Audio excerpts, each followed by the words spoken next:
Welcome to Hurrdat Sports Radio. They can slow down the Friars for the moment at Slim Chickens. Here's a lob for Edie. He catches and dunks. This time, Camden Heide is the passer, not the dunker. 13 for Edie. Too strong, no. Weak side rebound, though, to Cryer.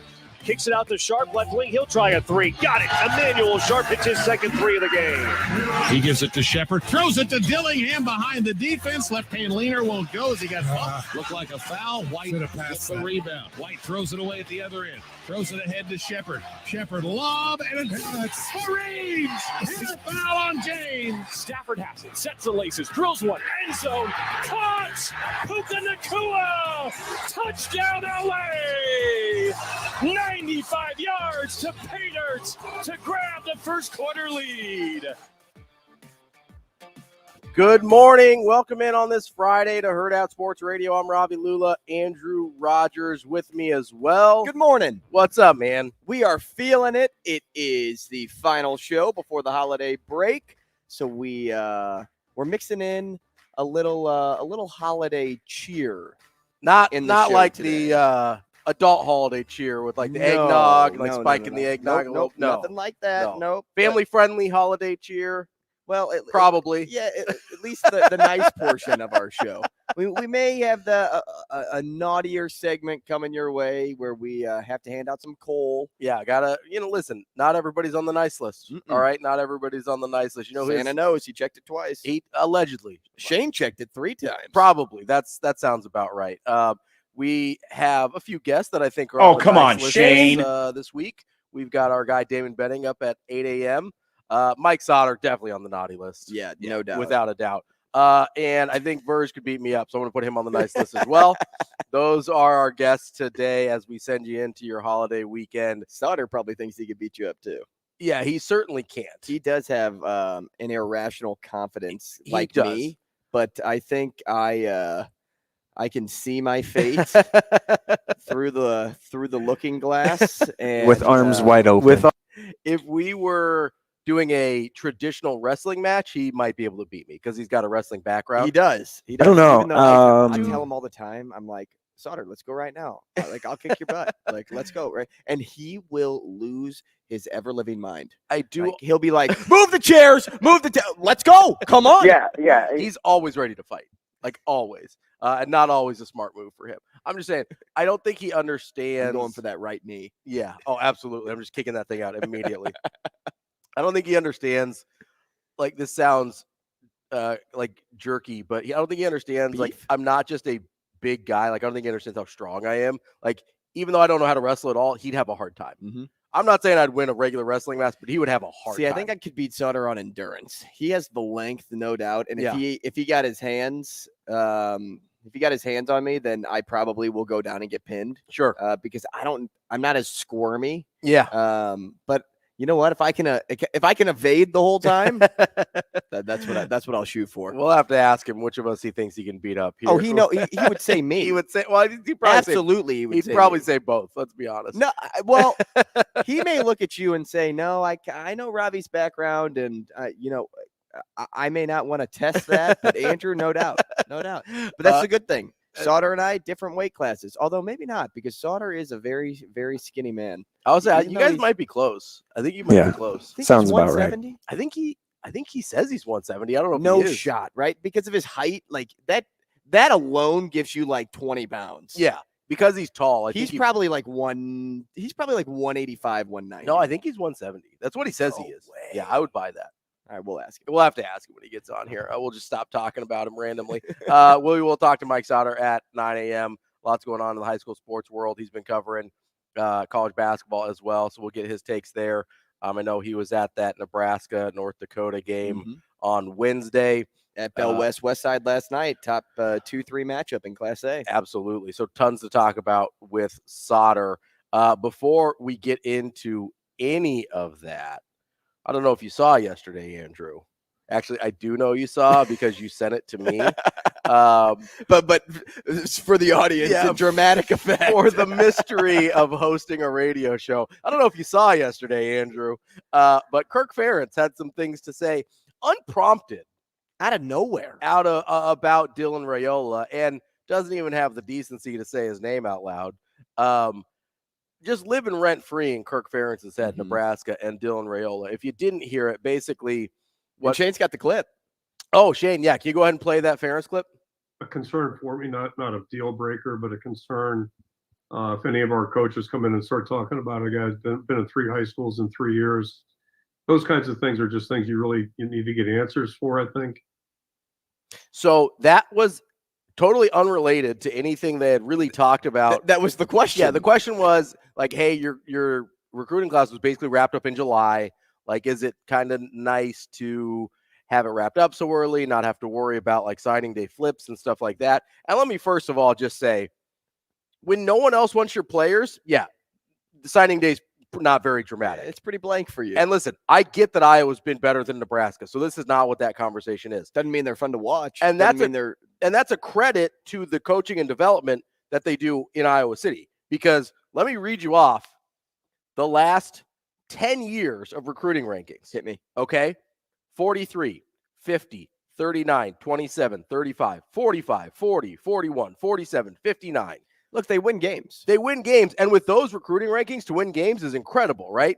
But they are not getting good players. Not on the front end. And if you look over the past 2-3 years, yeah, it's noticeably seen yes. that they are going downhill offensively. Yep. And they are still on the rise defensively. Right. And that's a lot of that defensive bump is from those 3 years from 3, 4, and 5 years ago. So you've got a lot of veteran guys that was the only classes that they had in the last 10 years below or better than 40th ranked, was that 3-year stretch. And so that would have been 22, 21, and 20. Those guys are just aging out of the program now. And outside of that, they're all 40s or higher. You've got a couple in the 50s there. And here's the other thing is, as all of their good players that they recruit for the most part are on defense. Right. Even the offensive line has seen a dip for Iowa. That's part of the reason the offense has gotten so bad, because they never got skill players. Pretty much never. Maybe they'd get a running back here or there. Maybe they get a functional quarterback here or there. They pretty much never got skill position players, but the offensive line buoyed that unit up enough that you could get a running game going with a below average to mediocre running back. You could protect your quarterback long enough to find one of those incredible tight ends, which is about the only position on offense they've consistently recruited well at. That's gone because the offensive line has started to take a dip. I think because Brian Ferentz's focus has been so much on trying to get the offense going, he hasn't been able to focus on the offensive line, where he's actually a great coach. And so you've seen that dip, and they don't have the talent to make up for it. They just don't have the pure talent. So when he's out here talking about, oh yeah, we don't have a lot of drama, and yeah, because you're not swimming in the deep waters, Kirk. Like, let me just start there. And look, Nebraska isn't either. Nebraska was fortunate that Dylan Raiola had a previous connection to the university. But even without Dylan Raiola, I get that they're not swimming in Alabama's waters. They're consistently swimming in the 20s. Like, that's where Nebraska lives. Oh, yeah. Nebraska's recruiting rankings are there. And look, consistently 20 to 25 spots higher than where Iowa is. So even though Nebraska's not in Alabama, Georgia waters, we're not in the kiddie pool either. I think Kirk Ferentz is feeling a little like they're starting to fall behind Nebraska in terms of development based on what you just mentioned about the recruiting rankings. And it won't be long until the Huskers consistently win the game against Iowa. Absolutely. It won't be long, because these recruiting rankings just don't happen by mistake. No. There's a reason that certain guys are listed with certain stars. And yes, it's not a perfect system, but for the most part, it's pretty flawless. You're not just given this ranking and then you're not a 4-star and then you end up being like a 2-3 star in the portal. You're not a 5-star and end up being a 3-star later on. It's not too often that happens. There's a reason that since the start of the recruiting era, no team has won a national title that has been outside the top 15 in the recruiting, that hasn't had a top 15 recruiting class within the 4 years prior to them winning that national title. That is a fact, okay? So you might miss on individuals with the recruiting services. You might miss on guys here or there, but as a whole, they're accurate. And let's not forget that the new and improved looking Big Ten is not going to be nice to Iowa. No. Where they sit today where we know they are offensively. Like I looked up last night, they averaged 16 points a game last season. And granted, that also includes what Cooper DeJean was able to do on special teams and defensively for that team. So I don't even know offensively how many points they averaged because they only had a couple of games where they scored like multiple north of 30, offensive touchdowns, right? Yeah, or in the high 20s. The whole point of this too is if you don't improve at all, if you don't look like you have any sort of guidance on offense, how do you think you're going to get a guy like Dylan Raiola, who's been to 3 high schools in 3 years and ends up wanting to go to Iowa? You're not going to get anybody that wants to step foot in that program because they know it's just a wasteland for offensive players right now. And I mentioned this before when the Dylan Raiola thing cropped back up. Outside of tight ends. Yeah. I mentioned this before when the Dylan Raiola thing cropped back up for Nebraska, and people were kind of unsure if he was going to come or not, so they were still sort of like picking at him a little bit, and they would bring up the high school thing. And I promise you, I know people around here, and this is not an insult because I shouldn't pay attention either, but I'm a dork.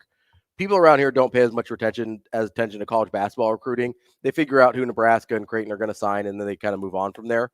But the top guys in college basketball recruiting switch high schools all the time. It is not even newsworthy anymore because it used to be like this. They'd be like, he's kind of, he'd be coming out of the draft as a one and done. They'd be like, he went to 3 high schools in 4 years. I don't know how I feel about that. And LaMelo Ball went overseas. Should we really make him the 3rd overall pick? Yeah, it would be something that they would talk about like a decade, maybe 15 years ago. Now it's as common as anything. They don't even care. It doesn't get brought up.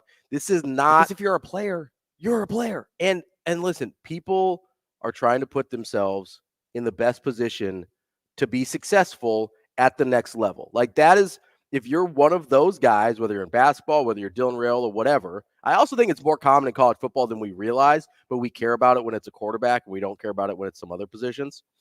But it's become such a non-factor in the NBA draft. And I don't know, and college recruiting in general, I don't know why people are making such a big deal about it in football. I don't know if it's because it's the quarterback position and you're like, oh, we need him to be a leader and whatever. But listen, it's not any different than what we're seeing in the transfer portal in college now. I mean, you see guys on their 3rd and 4th schools, and some people don't like that. But again, you're trying to put yourself in the best position to be successful. That is your job as a kid and listen, it doesn't happen as much for this reason, but if you're switching schools for academics, nobody cares. Well, and also his last high school that he attended was in the school or was in the state where he was projected to go to college. Yeah, where he was committed to go. That's why. So family's going to want to be close to that. Yeah, he moved there, honestly, to get a better feel for Georgia and to kind of ingratiate himself in the community. This is not a situation where he was some disgruntled kid looking for playing time. He was the best quarterback recruit in the country. He could play wherever he wanted. And he wanted to play to win a championship somewhere. So why would you be wanting to ask a lot of questions when a guy like that walks into your room if he's trying to put himself in the best position to win a championship anywhere he goes? And you could tell. Because when he left, what was it, Chandler? That was his sophomore year when he won the title. Yeah, I believe so. When he left, that he looked at that team and was like, I don't know if we're going to win in 2 years, right? And then so he's like, I'm going to go to this. Let's speak to the family. Let's go to a different spot and get you in a better position to set you up for your future. Well, and the other thing is, I think it has to be mentioned that if you're a guy like Dylan Raiola and you're trying to put yourself in a situation where you can be ready to go day one, there are certain places that prepare you for that better than others, right? Like playing Texas high school football probably prepares you better to be a day one Division I starter than playing in Idaho, for instance. Like playing in I believe the second highest class in Georgia is where Buford was. Around the Georgia coaches and all that jazz. It's going to make you more ready to play day one as a freshman at Division I football than it is to play in a small class in Arizona. And I don't know if Chandler is that or not, but I do know that Georgia is more competitive football than Arizona, because look at the recruits that come out of Georgia, look at the recruits that come out of Arizona. That's not a hot take. But I think what this comes back to with Kirk Ferentz is a total inability at this point in his career to connect and understand with what young people are going through now. The world of high school and college athletics has changed so dramatically. And listen, I was a little worried about it with Coach Rule. If I was worried about one thing, because he's got kind of an old school mentality, right? Mm-hmm. But you've mentioned earlier this week, a lifelong learner and willing to do what is necessary to win. As long as it doesn't break who he is as a person, which I think is what he's kind of intimated at what happened at Carolina. He sacrificed some of what he believed in for what he thought he needed to do to be successful at the NFL level. And I think he learned that lesson. He's not going to do it again. That doesn't mean you can't change with the times. Like we saw, it's like, yeah, we're going to go out and if we need to go get somebody from the portal, we'll go get somebody from the portal. But I still think high school recruiting is the best way to go. Not to say he's not going to use the portal, right? But he's going to do things his way. We've seen him use the portal last year. They brought in 12 guys. They've got one guy right now. I wouldn't expect that number to get more than about 3 or 4 for this year. I would expect maybe some wide receiver help, maybe some running back help, and maybe a veteran quarterback that's not going to push, that's not necessarily expecting to start, right? Outside of that, he's going to do things his way. But the difference between him and Kirk Ferentz, first of all, is like 40 years in age. But it's probably like 25, but whatever. But who's counting? Yeah, I mean, Kirk is pretty old. Looks a little bit like the Crypt Keeper, if we're being honest. But ouch. But the difference between Kirk Ferentz and Matt Rule is, yes, they both have an old school mentality. Kirk Ferentz is stuck in his ways, though. Mm-hmm. Like there's because he knows what works. Well, he knows what has worked. That's what I mean. He knows what works for Iowa, so that's why he does it. What he's not taking into account is that conference realignment is not going to be nice to Iowa in how they play. And not just conference realignment, transfers, NIL, the whole change, everything that's changed in college football, which those are the big 3, right? Everything that's changed in college football, his inability to understand what that means for his program. And connect was a huge word that you just used. Yeah, his ability to connect with young people and what they want and what they're looking for now. And like, if he doesn't want to change, that's fine, but you have to understand that's probably going to come at the cost of your program.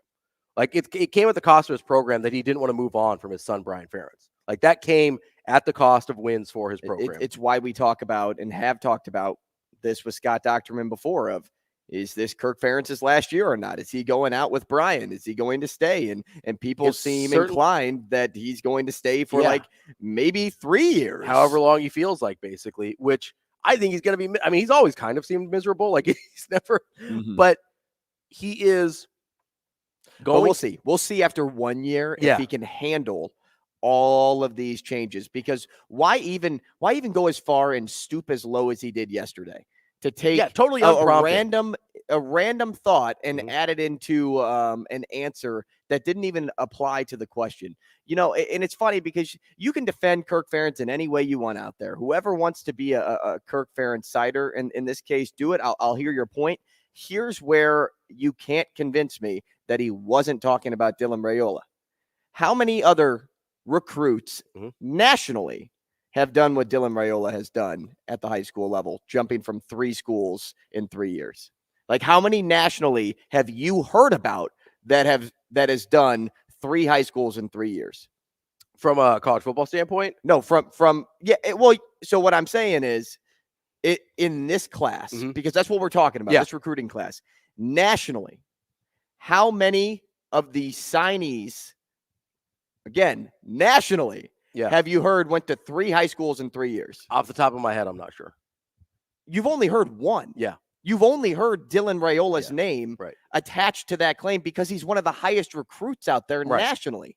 So when he brings up this point, who do you think he's talking about? I don't care if he stayed generic in his answer and didn't actually name drop DR. You know that's who he's talking about, and you know Iowa is Nebraska's rival, and so you know he's going to take a jab when he can. Yeah, absolutely. And I really believe it's because he doesn't like I don't think it has anything to do with Dylan Raiola. I think it has everything to do with Kirk Ferentz is old man screaming at clouds, and he doesn't like the way the world is changing in his line of work. Yeah, but he also wouldn't have brought it up if it weren't Nebraska. Yeah, absolutely. If this was Alabama, he wouldn't have said a thing. No, because it's somebody in his backyard that he's going to have to deal with, right? And he knows he's going to have to deal with it. And it probably scares him a little bit to have to, because I know for a fact, right? I don't know for a fact. I shouldn't have said it that way. I can say with a pretty good amount of conviction that a guy like Scott Frost did not scare Kirk Ferentz. He knew he could out-prepare Scott Frost. He knew that he could out-coach Scott Frost. He knew he could out-develop Scott Frost. Didn't matter that Nebraska got better players under Scott Frost. Probably knew those same things about Mike Riley as well. And before that, Bo actually beat him occasionally, right?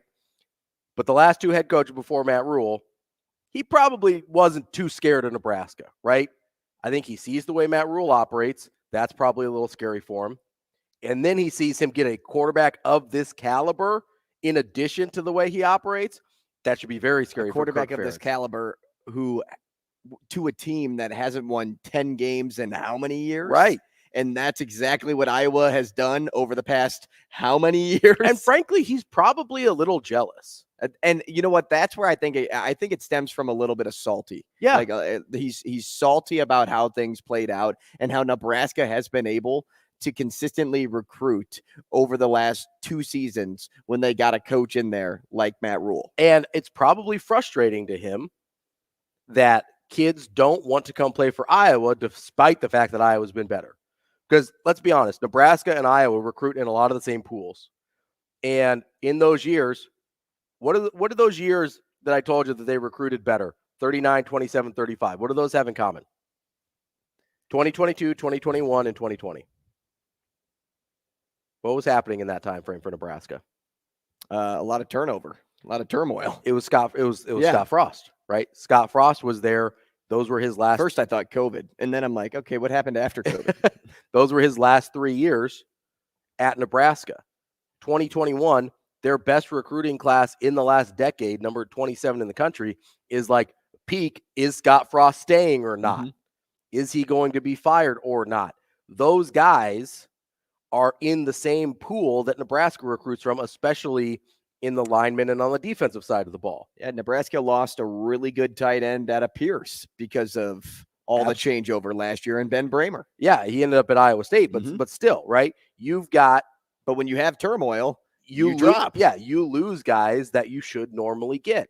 And so you look at when they recruited their best, and it exactly lined up when Nebraska was at their worst. And so now you get Matt Rule in town. They go 39 as Nebraska is clearly going to make a change, 50, 43. Those are their classes. 50 last year was Matt Rule's first class. 43 this year is his second class, the one that they just signed. This is a direct reflection of Kirk Ferentz having to fight with somebody that's actually in his weight class now. Don't hate the player, hate the game. Yeah, and he does hate the game, it seems like. He hates the way the game has changed, and I don't think he's going... Yeah, but now he's hating on the player. Yes, he is now, because he's bitter and salty. He's a salty because he can't adjust. Yeah, he's a bitter old man. Go retire, bud. I don't know what to tell you, but quit dropping 17-year-old kids' names when you're salty about your program. I mean, average more points than the names that you are attacking, right? Per age. Average more points in a game. If you average 19 points a game, then have at it. Go after any kid. But until you average more than 17 points a game, get off my lawn. That is the opening of the show. We will have more Hurrdat Sports Radio coming up next.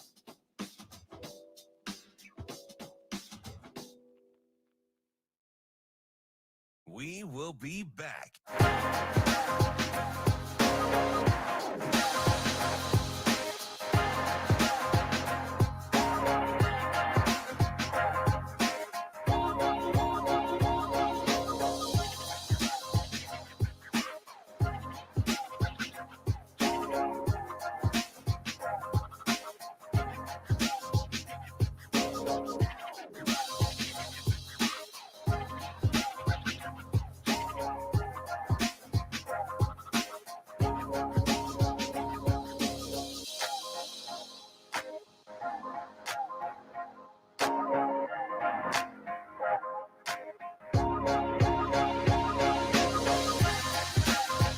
We will be back.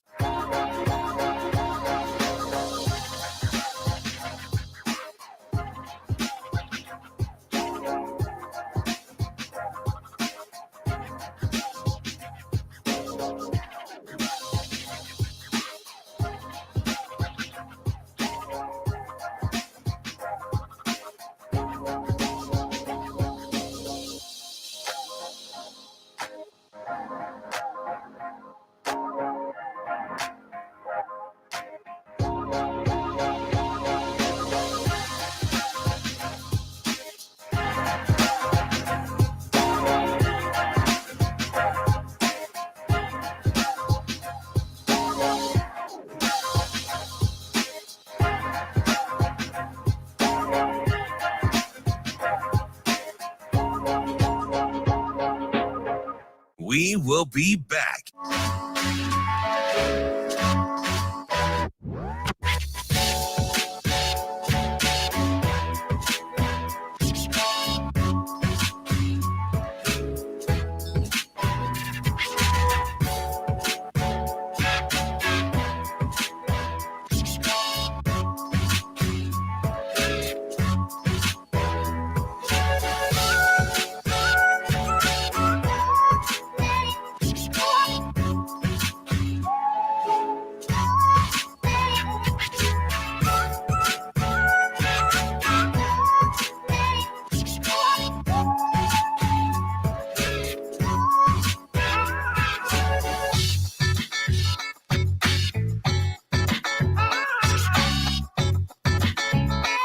We will be back.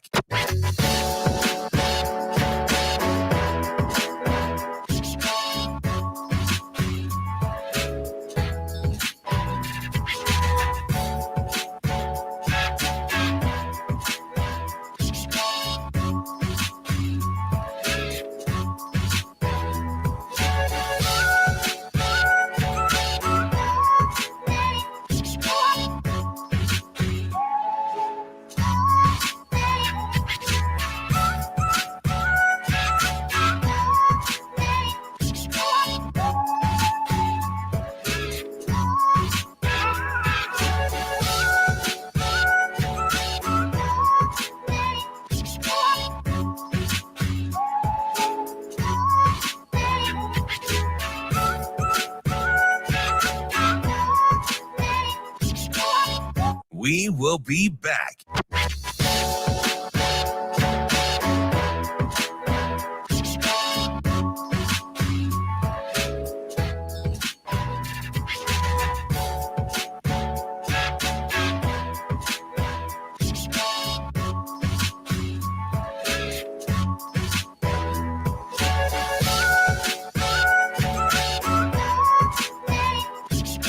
We will be back.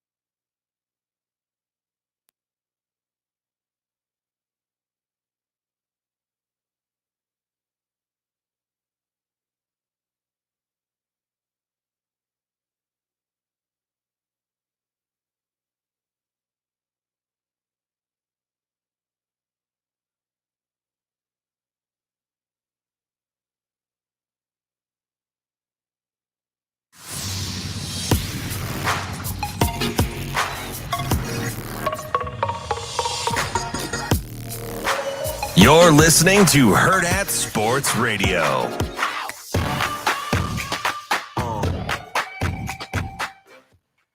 Welcome back to Hurrdat Sports Radio here on AM 590 ESPN Omaha, ESPN Tri-Cities. We're live from Hurrdat Sports Bar and Grill on the H&H Chevrolet stage. I'm Ravi Lulla. Andrew Rogers here with me. Good morning. Shane Schillerberg producing. We are kicking you off right into the Christmas weekend with a little Christmas spirit. And, I think we need to help Santa out a little bit here and check the naughty nice list. We have, it's getting that time of year where Nebraskans start shifting their focus from college to the NFL.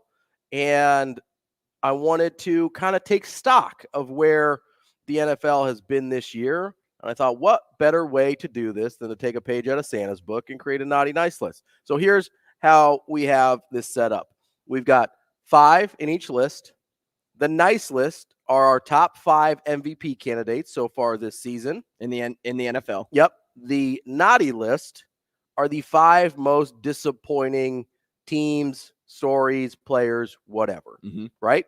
Nice list, top 5 MVP candidates. Naughty list, And top naughty 5. can be anything. Yes. Doesn't have to be like they got arrested or something. Just Mhm. disappointing, whatever.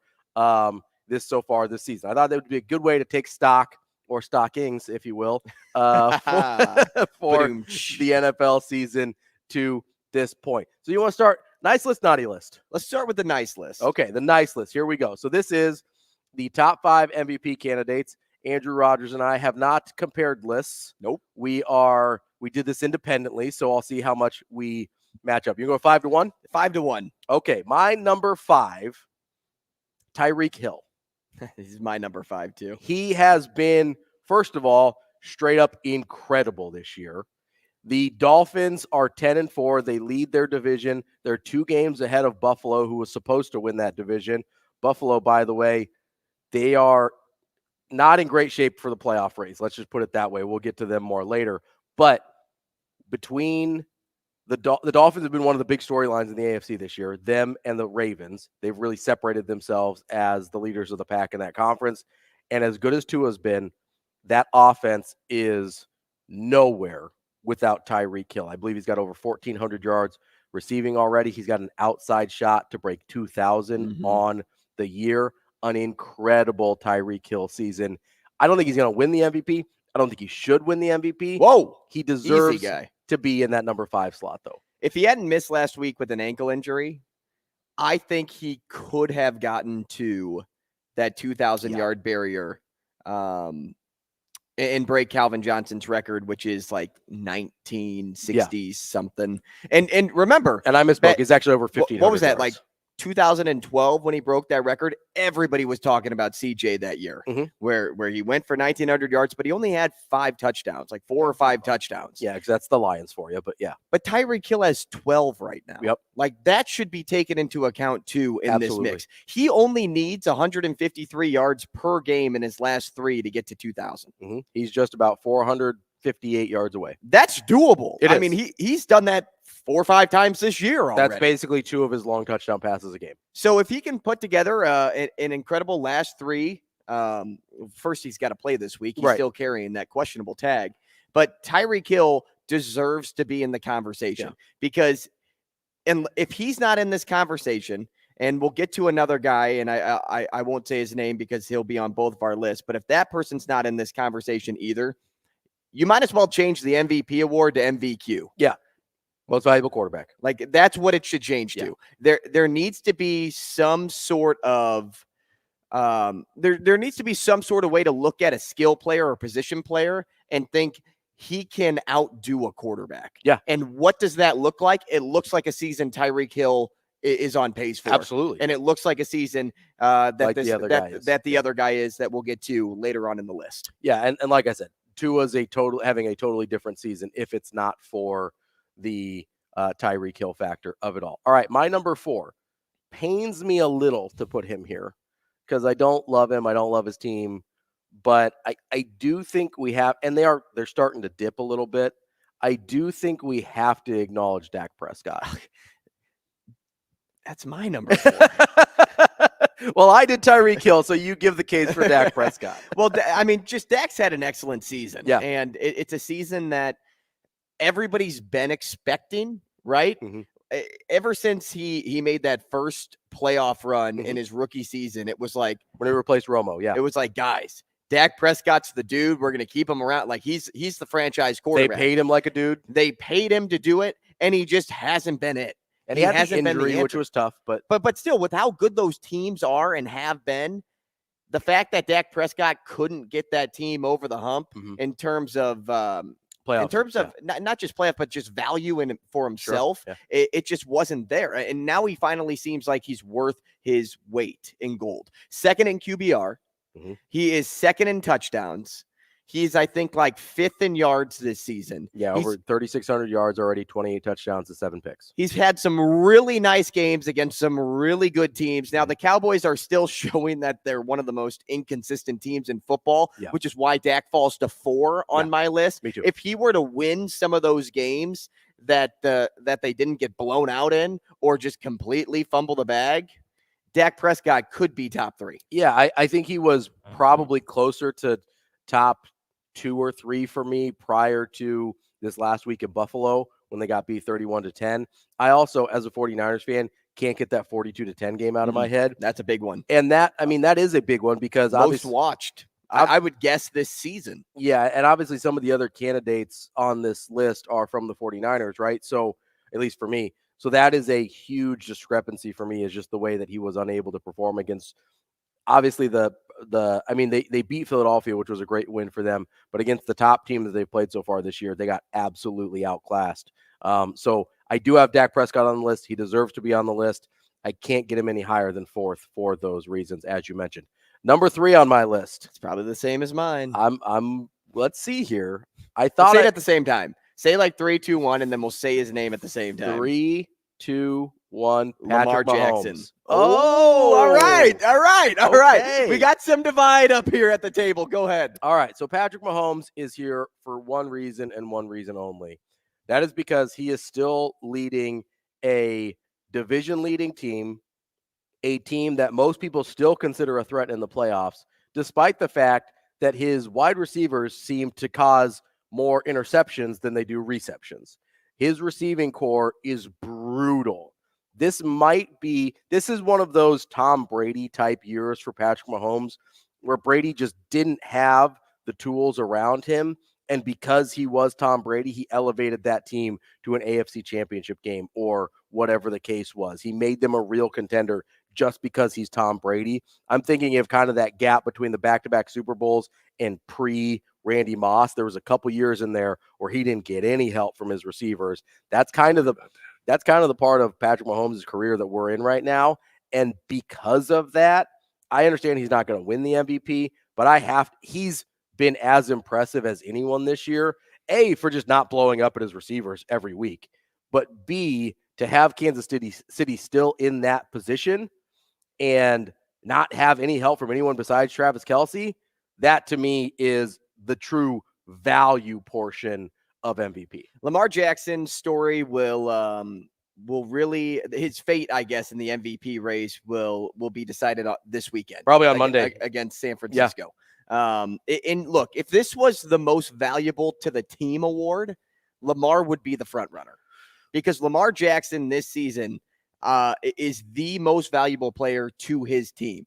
When you look at what the 49ers have, there's a couple of pieces there that you would consider can go, back and forth. Yeah. With the Cowboys like that, we talked about Dak Prescott a little bit, but Lamar Jackson is still more valuable to the Ravens than Dak is to the Cowboys. Tyreek Hill and Tua are kind of side by side, and also Raheem Mostert has had a pretty good season too. But Lamar Jackson, 15th in yards, 17th in touchdown, 8th in QBR. I don't have his rushing stats pulled up right now. So he's got 740 yards. He leads the team in rushing. He's averaging 5.5 yards per carry. He's got 5 touchdowns. But think about like what the Ravens have, right? The Ravens don't have a running back. Gus Edwards is next on that and list. Keaton Mitchell is on the up and up, but he got hurt. Yeah, he's been out. And J.K. Dobbins was supposed to be that guy and hasn't really seen the field at all. He's only played one game this year. You look at what they have on the outside. OBJ is their best option next to Zay Flowers. Although I do like Zay Flowers. I do too. But Mark Andrews has been hurt this year, and that was a safety net for Lamar Jackson. Yeah. And yet Lamar and the Ravens are still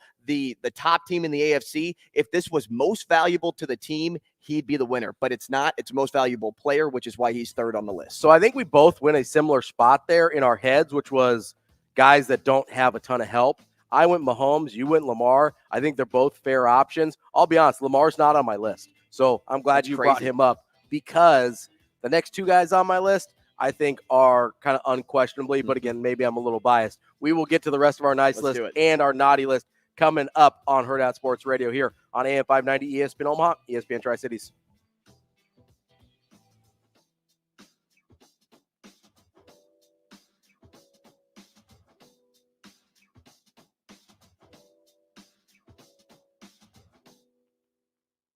We will be back.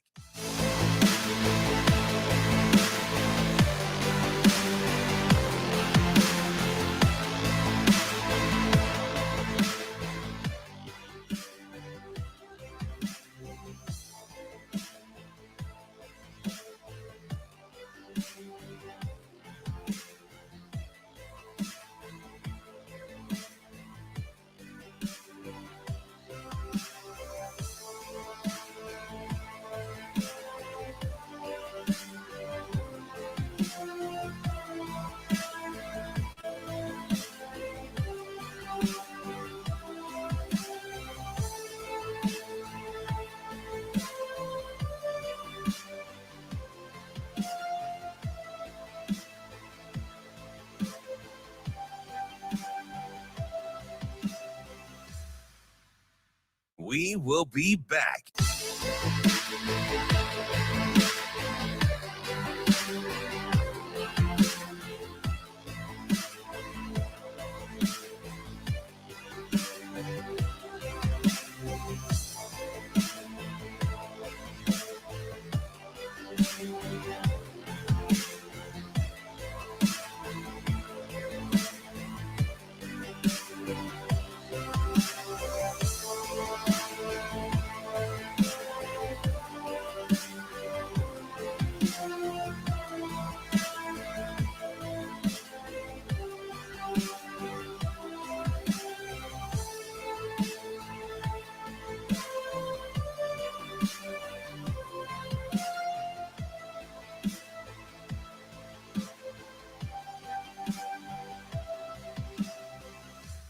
We will be back.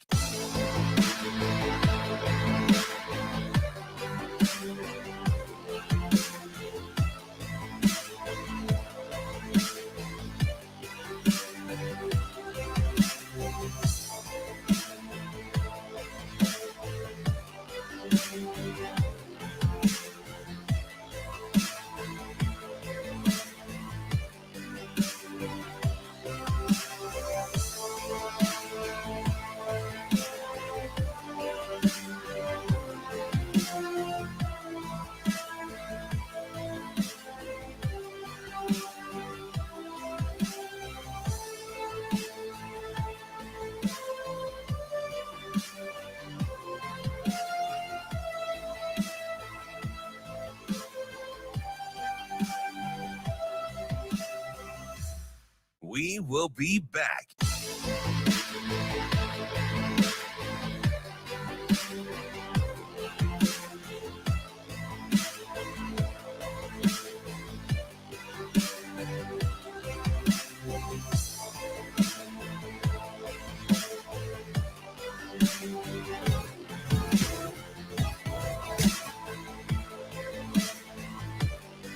Today, for me at least, is over.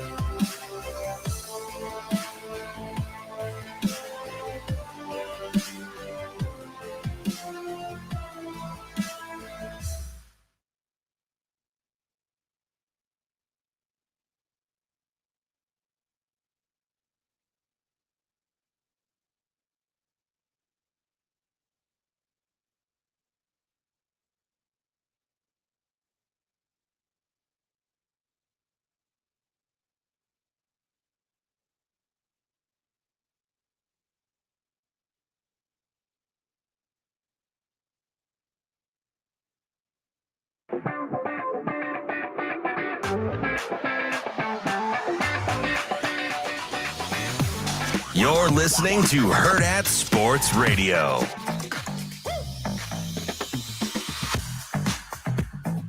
Wrapping up hour number 1 here on Hurrdat Sports Radio. I'm Ravi Lulla. Andrew Rogers here with me. What up? We are live from the Hurrdat Sports Bar and Grill and HA Chevrolet stage. And we are on AM 590 ESPN Omaha, ESPN Tri-Cities, as well as Twitter, YouTube, and Facebook. TK says that the 49ers' most valuable player might be Trent Williams. It's a reasonable argument. They did have that 3-game losing streak without him. They were banged up in a bunch of areas that during that stretch as well. But Trent Williams is a super valuable part of that team. There's absolutely no denying that. 49ers have so many players that that can go into that conversation of super valuable for that team. Which is funny because you would think that would take away from some of their other candidates MVP. And so it doesn't. It just enhances their case. So number 2, let's go through our list real quick. Tyreek Hill, Dak Prescott, Patrick Mahomes were my 5, 4, and 3. Tyreek Hill, Dak Prescott, and Lamar Jackson were your 5, 4, 3 in the nice list of top 5 MVP candidates. My number 2, and I feel like we maybe have these flip-flopped, but I think we both have the same 2 guys here. My number 2 is Christian McCaffrey. The difference that he makes on that team because of his versatility as a runner, as a receiver, the threat that he brings where you can line him up all over the field, the combination of him and Deebo Samuel, who's not on this list, but everything that Christian McCaffrey brings to that offense, if you look at what it looked like last year before they acquired Christian McCaffrey, and then a few weeks into the Christian McCaffrey experience once he got up to speed, and it is night and day difference how good this offense looks.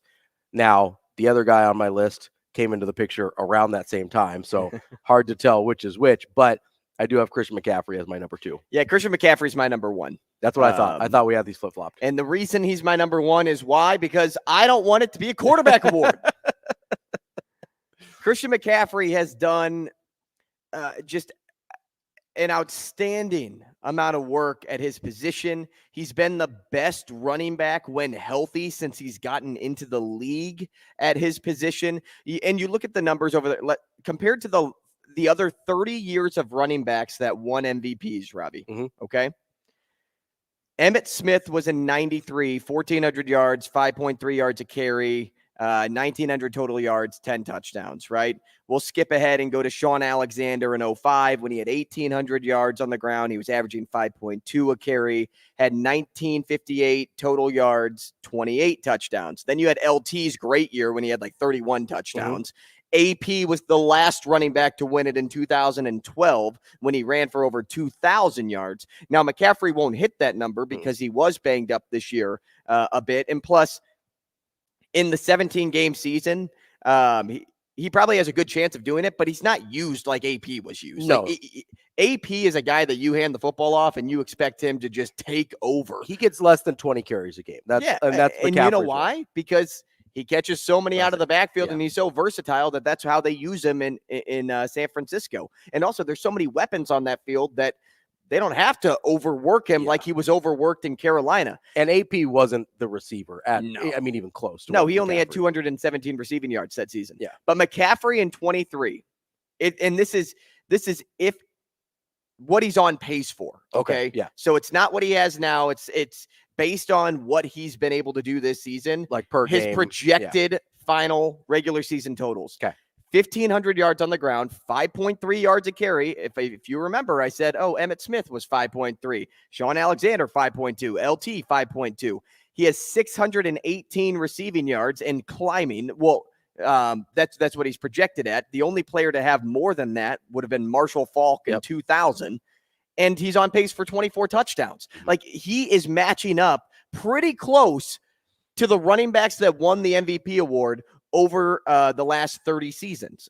Absolutely. And so, because of that, and because of how many, look, Brock Purdy's your number 1. Like, we'll just cut to the chase. Brock Purdy's my number 2. Yeah. Because Brock Purdy is on the 49ers. Like, look, he's had a tremendous season. Right? He's number 1 in quarterback efficiency. He's got the best QBR in all of football. He's number 1 in touchdowns from the quarterback position. He only has 7 picks and he's second in yards. Like, Brock Purdy is amazing, but because he has so many players to enhance his game versus the one guy that's kind of like doing it on his own. And that's unfair to say to Brock, because Brock has to make those throws too. Yeah, like that's why they're so close and neck and neck. I just so badly don't want it to be a quarterback. And I would love to see CMC get rewarded for just his talents. Yeah. Now, granted, somebody out there is going to be like, well, Brock Purdy hasn't won. He was Mr. Irrelevant. Get him rewarded for his talents. Yeah, you're right too. And that's why he's the favorite right now. Yeah. And look, Brock Purdy's not one that you could say is most valuable to his team, because you have Christian McCaffrey, you have Deebo Samuel, you have George Kittle when healthy, and all these other great pieces offensively and defensively. But the reason that you can still be the most valuable player and not most valuable to your team is when you put up numbers like this. Yeah. If you aren't able to put up numbers like this, then it's clear cut that you shouldn't win the MVP when you're surrounded by all this talent. Yeah, I mean, so I think if you want to make the argument that neither of the 49ers guys should win it because of all the talent around them, I can understand that. I'm going to disagree with you, but I don't really have an argument against it, right? Because MVP is really, it is half value, half outstanding performance, right? Oh, sorry. Half outstanding performance. So, yes, Patrick Mahomes, more valuable to the Chiefs. Lamar Jackson, more valuable to the Ravens than either of these two guys are to the 49ers, because the 49ers have such great other great weapons, right? But you also have to acknowledge the outstanding performances that both of these guys have put on this year, which is why It's unbelievable. Which is why they're 1 and 2 in both of our lists. And I love seeing Brock succeed. I love seeing CMC succeed. And so, but both of these guys, the differentiator between the two of them is going to be storyline, right? CMC being a running back, a non-quarterback to win the award for the first time in over a decade, as you mentioned, or going from Mr. Irrelevant to MVP of the league. Now, that storyline is really compelling. And I think you have to remember on who votes for these things. It's media members, it's writers, it's all of that, right? It's usually why Brock Purdy is minus 200. Because the storyline of, and this is not a long time ago, 2 years ago, he was the Mr. Irrelevant. He was not the full-time starter until December of last year. He's barely been a full-time starter for a full year. He also blew out his elbow in January and has come back and done this. That storyline, I think, is too much to overcome for a guy like CMC. Doesn't mean he's less deserving, but that's generally how these awards kind of go. Well, I'll tell you what. Over the last few years, over the last 30 years, like I said, when I went down the list of MVPs, the top quarterbacks for the season, like the most efficient quarterbacks that didn't win the MVP because the running back won. Peyton Manning, when AP won in 2012 with the Broncos, Drew Brees in 2006 when LT won. You have Peyton Manning again with the Colts in 2005 when Sean Alexander won. Donovan McNabb with Marshall Faulk, Randall Cunningham with Terrell Davis, Brett Favre, and when he was co-MVP with Barry Sanders. And maybe that's a thing. Right? Maybe that's what the league does this season with CMC and Brock Purdy. If CMC goes off in these next, was it 3 games, 2 games? 3 games. 3 games. There's 4. They played 14.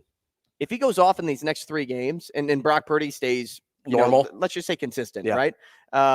You could have a situation where it's like Favre Sanders co-MVPs in 1997. Although that was the year of the co-national champions. That's true. Now the co-MVPs. That's true. But then also Steve Young, man, in 1993 when Emmitt Smith won, Steve Young was the most efficient quarterback that season. I mean, listen, there's not a ton of separation in my mind between these two guys. I think you could make a decent argument for either of them. Like I said, if you really want to say none of the 49ers should win it because they have all the help, I understand that too. I say that because you're a fan of that team. Well, that's fair. I don't think that's reasonable, and I don't think that's not reasonable? No, not at all. I don't think that's how the voting will go. Oh, Ravi likes the 49ers, so we're going to choose Get him Lamar. out of here. We're going Lamar 1, Tyreek 2. We're going Dak. No, I get it. Like Jake Browning, right in. Low key kind of like Jake Browning. But I understand that. But the fact of the matter is, Brock Purdy's been incredible. CMC's been incredible. I mean, all the guys on the list have been incredible, right? And that's why they're on the nice list. That's why they're on the nice list, right? When you behave and you have a great, when you're a good little child, then Santa rewards you by putting you on the nice list. No, that's our nice list. I think we should probably save our naughty list for later in the show because coming up here at the top of the second hour, we're going to talk to our guy Damon Benning. We'll see who's on his nice list for his NFL MVP candidates because I'm sure he's got some thoughts about that. We will catch up with him kind of on. I kind of want to see if he can give us a little bit of dish some of that tea, not purple drink. Not purple drink, Shane, but some tea. If you missed it, we went through Gen Z terms on Wednesday, and Shane thought purple drink and tea were the same thing. Yes. It's got to be. They are not the same thing.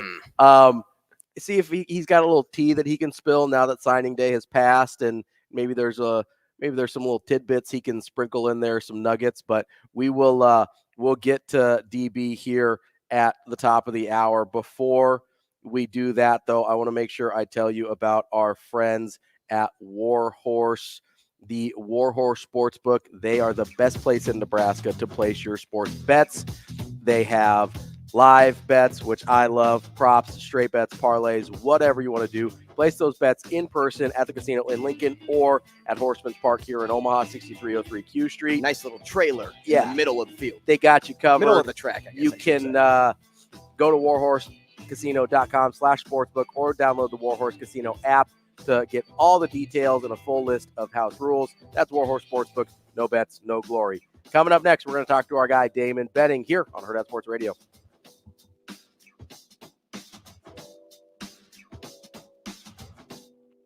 We will be back.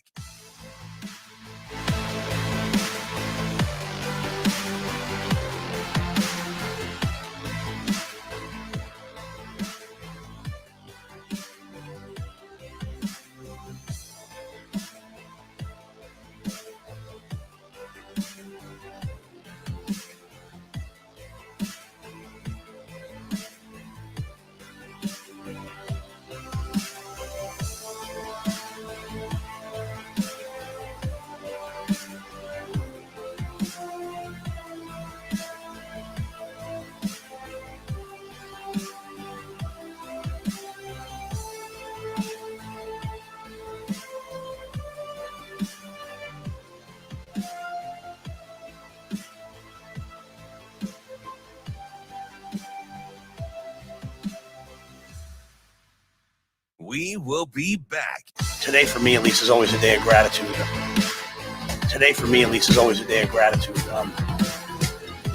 To me, it starts with all the young men who made a decision to sign with us, both the guys who signed scholarships, the guys that have a son finishing his senior year in Charlotte. It just matters so much. And so, very grateful to the parents who understand that we're going through the process. This signing class for us, it probably means more than ever has. So,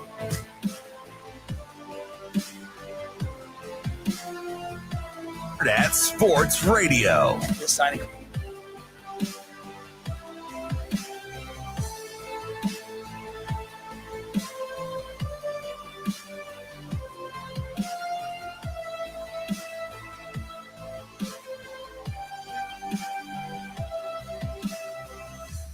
We will be back.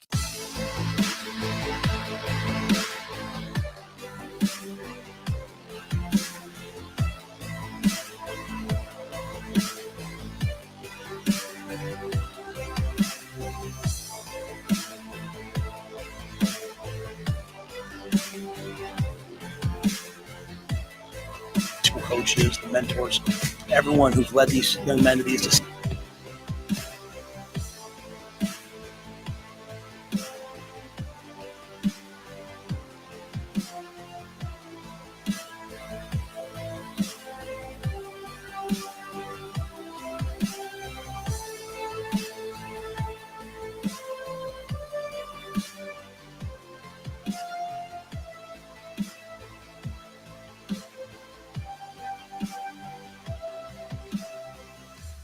We will be back.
Welcome to Hurrdat Sports Radio. This signing class for us, it probably means more than ever has. And so we understand that when you're going through this process, knowing that they're in a safe place with good people, it just matters so much. And so very grateful to the parents, the guardians, the high school coaches, the mentors, everyone who've led these young men to these decisions. And I'm grateful for all the players that they've entrusted their future to us.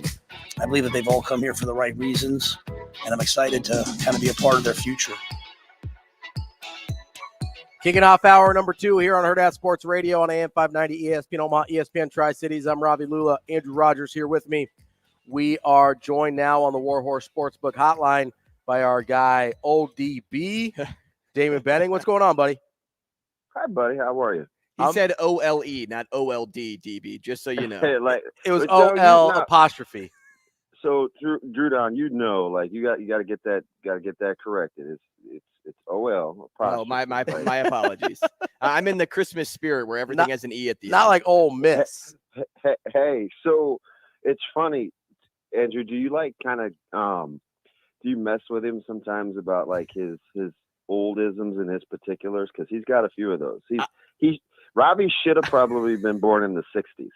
I got to tell you, we went through the Gen Z words on Wednesday, and Ravi hit every single one on the nose. So I don't know if I can.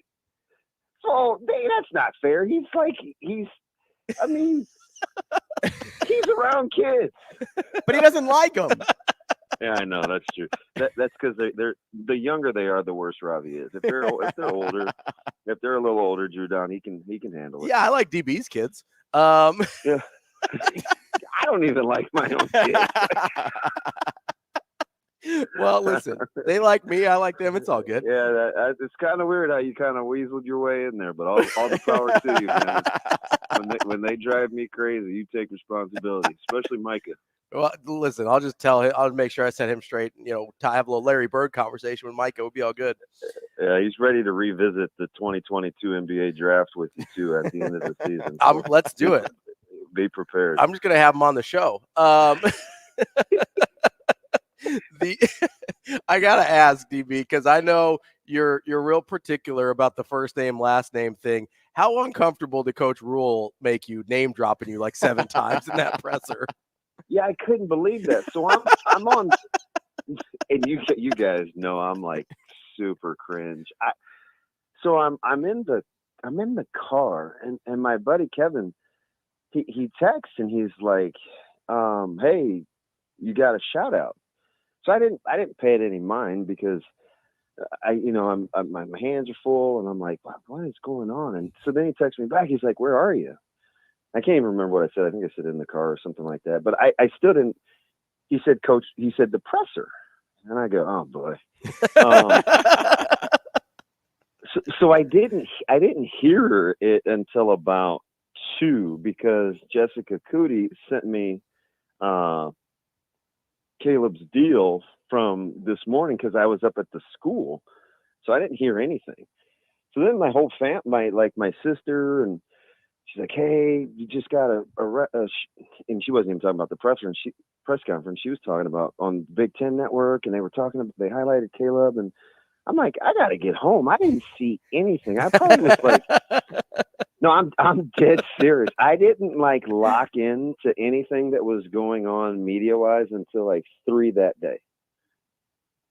Wow.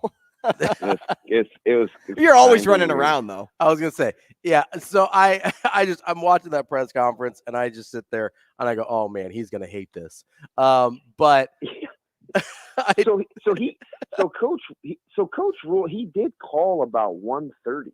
Did he? And I remember because of course Caleb didn't want to drive to school on signing day.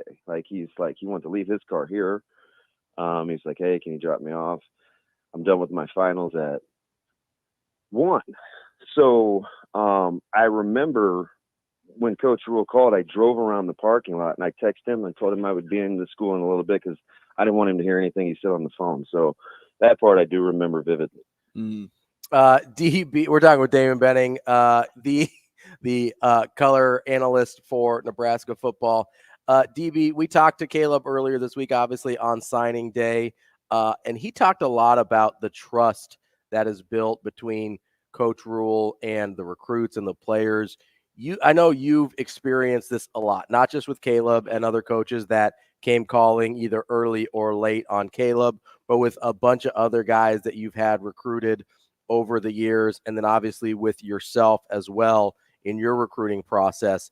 How different is it, the experience with Coach Rule versus other guys? Because it seems like the way guys talk about him, it seems like there's legitimately a difference in the way that guy operates. And I'm curious, because you have such a wide range of experiences with other coaches, like what have you seen?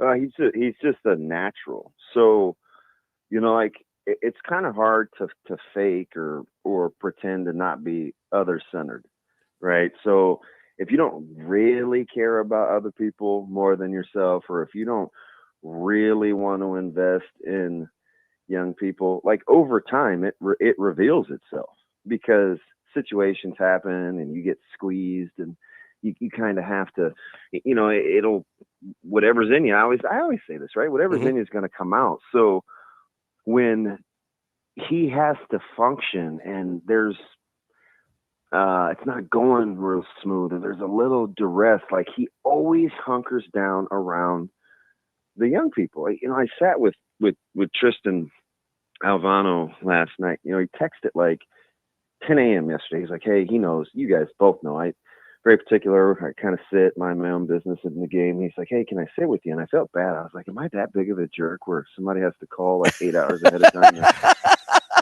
Get approval. If they can sit. Yeah, man, I did. I felt bad. I sat in the parking lot. And then you told him no, right? I sat, no, AR. Like I sat in the parking lot. I'm like, is it me, or does he have something serious he wants to talk about? Like it was like tugging at me a little. But anyway, so I'm talking to him last night about, he goes, oh my gosh, I can't believe this. Like, our guys are going to be so lucky because you guys sound just like Coach Rule at practice. I go, is that a good or a bad thing? and he goes, well, you're going to be prepared, and he starts talking about like some of the highs and lows and getting off social media. And he said, it's like through it all, just him kind of talking with Coach Rule and spending time on what's important and kind of staying in the moment. He's like, he goes, he's awesome. He said he's unbelievable. And I just think it's in those times when he does his best work, Coach Rule. Like when it's easy to be good and high functioning when everything's going well, but and trust me, no one knows this better than me. But sometimes it's hard to function at a high level when everything around you is, when you're kind of when you're in a bind. And so what he's able to do, even with recruiting with Dylan, right? Like he was savvy enough to kind of let it go, and then come back to it when he needed to and step on the gas, because he didn't have to change who he was. When he said, when he told me in February, like, hey, fine, you guys take your time. I understand. I trust the decision. I know kind of how the family operates. Like, so I knew that he was going to allow that recruiting process to be a little bit different. So just having a feel situationally for how to deal with people, it's kind of uncanny. Remember, AR probably knows this better than anybody, but remember how I always used to say, like, he's such a quick blinker, where we have these conversations, and sometimes I would be done talking, and I was like, did he just get one over on me? Like, I feel like he just totally sized me up. You know what I mean? Yeah. And so he's just really I said this before. His greatest gift is discernment. Like, he can recognize what's going on with people, and he can do it in a hurry. Well, so DB, speaking of that, because you had mentioned, like, you can't be overly effective when you feel like you're in a bind, and Coach Rule knows his players. And I sat back yesterday and thought about the Eric Field situation, and knowing that I was tough. I was going to say, knowing that I was going to get to talk to you today, I wanted to ask you, because he was somebody in your Super Six, somebody is super intriguing in that 2023 class. What do you think happened there? Everybody on that campus knows, that was around Eric Fields, that watched him play, that watched him practice. This is 100% not a talent issue. He was incredible. Like, just talking to some of the guys, Tristan last night, he just was like, wow. Like, it caught it caught just about everybody off guard. And I'll respect kind of what I know about that situation and wait for that to kind of play out. But I think here's what I'll tell you, and I say this all the time. I tell it to our guys. I'll tell it to, I'd say it to Laquana. I'd say it to Michael Bird. I'd say it to whomever, right?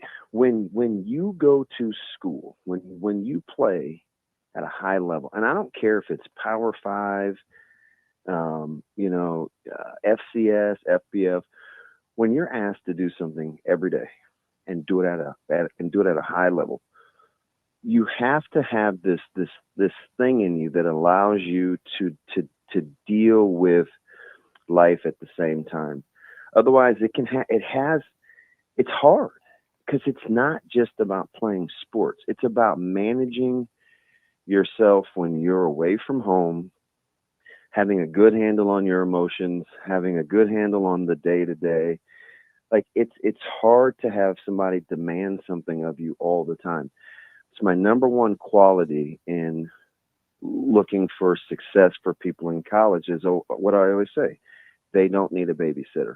And it sounds a little harsh, like they're young and they always need somebody to watch them. But what I'm really saying is 80% of succeeding at that level is the ability to repeat something at a benchmark level every day. The less deviation you have, the more success you're going to have. And ultimately in this game, the best ability is going to be availability, because you just have to keep showing up every single day. And I think it's not for everybody. And a lot of times it's not about, there's lots and lots and talented players. Some guys and gals they just don't want to be that repetitive every day. And I think we place all these expectations on high school players coming out, and we look at recruiting rankings and people star gaze, and they're like, oh, well, he was this, so he should be this. And it's the same thing that I even said about a guy like Dylan Raiola. I'll tell you how good Dylan is when I see how he operates every day. Like, I've seen lots of talented people, but I want to see how he operates every day with being told what to do. Some guys they're just not built for it. And so I'm always leery to just look at talent alone. And I'm already seeing it with this recruiting class, all these expectation levels. And I'm like, oh, fudge, I kind of know this guy. I've coached against him. I went out to go watch him play, or I've watched him or I've talked to his coach out in such and such a state. And I'm like, I don't know. I'm not saying it gives me a leg up in terms of eval, but what I will say is excelling at a high level, and it doesn't matter what it is, whether it's sports or, I'm sure Bill and Chris can speak to it too. Sometimes it's about when you're successful doing something, sometimes it's just about the ability to hang in there. And that's a lot of it. So, Eric is a super kid, and I just, college takes a little bit of an adjustment period. We're talking with Damon Benning, the analyst for Husker football on the Husker Radio Network. DB, out of this class, I know you said you've watched a lot of these guys, you've talked to a lot of their coaches, you've coached against a lot of these guys. Is there a guy in this class, and we'll take Caleb out of the equation because, it'd be a little biased there, but I'd tell you the truth. I know all the time. I know all the time. That's what I was thinking. I'm like, he'll be honest. Who in this class do you think is not getting enough attention that you think has the potential to be a really, really good player? Oh, shoot. I would definitely use Caleb. But I won't for the sake of the exercise. There's probably a couple. Hold on real quick before you answer for me. I want to touch on Caleb for a second. Is he big enough to play that Isaac Gifford spot? Because I think he would love that spot. He will be. Okay. Because he likes hitting people and like a lot.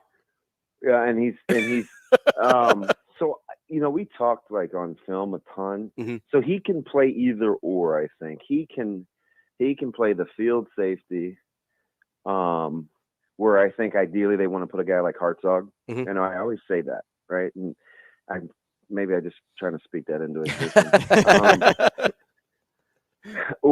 But really it's like Omar, where sometimes you'll see him down in the box. He can play on the second level, or he can play on the opposite side with like gifts. So that's kind of where I see it. But now, like, I keep talking to him about offense too, and I'm like, like it's everybody wants to play. Hey, they need receivers, man. Get them out there. Nah, I hope they're joking, but not about returning punts. Though, I told him he has to return punts. So I'll give you one guy local, and I'll give you one guy kind of local. I really like Keelan Smith, as kind of a hybrid guy. Okay. I think he's still growing. He's got a weird body type. So he's not really a wideout. He's not really a tight end yet, but he's a tough guy. Like, I watch it.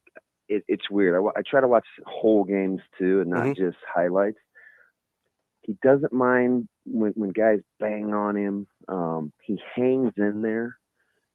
So I like his upside. And he played in a tough class in Missouri. So he has my attention.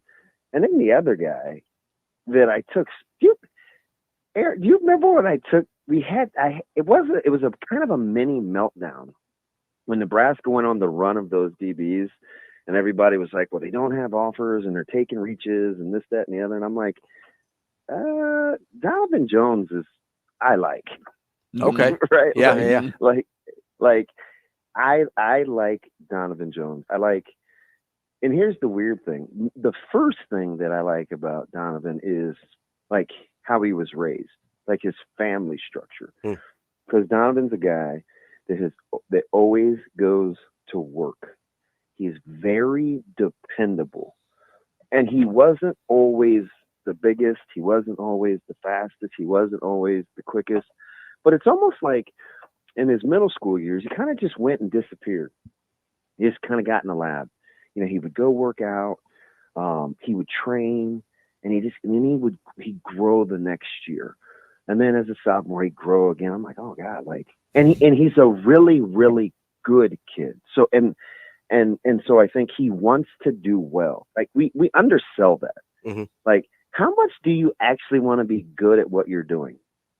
It's a very, very underappreciated skill. How great do you want to be? DJ wants to be great. I think he played in a defense in which he had to do a lot of things, and sometimes it wasn't always asked of him. Sometimes it was just his instincts. And so I really like Donovan Jones. I kind of like Donovan because it's Micah's favorite non-bending in the class. No, it really is. Like, Micah's been talking about Donovan for like 2 years. And so he came onto the scene late. Yeah. So he's a guy that I like locally. Now, okay, so Ravi brought up the wide receiving room there briefly, just kind of a quick point. And, now that Nebraska has their quarterback of the future, DB, or at least it seems to be that way, it's time to start filling holes around that position. But I'm not sure the wide receiver position is actually as pressing as people may think it is. When Julian Fleming was available, and he was like an instant yes to the room, but that, of course, was contingent with McCord. But before I guess Dylan Raiola was the guy, maybe that was the thought process. But now that he is the guy, is it necessary to grab veteran help or somebody big in the portal at that skill position to elevate the game? Because DR is that guy that elevates the games around him. I hope so. I hope you're right. Like, I think so, but I'm always a little gun shy. Can I say that in 2023? Well, it's almost 2024, so I can. Yeah, you're good. You can get away with it. I'm always a little gun shy about, like, saying whether somebody just coming out of high school can elevate the collegiate guys. So I'll put that to the side just for a second, and I'll say it like this. I think Raiola is talented enough where if all the other intangibles come with it, he definitely raises the floor and the ceiling. Okay, so I think I can say that and be safe. But I'm totally with you on the wide receiver room. The young guys will continue to get better.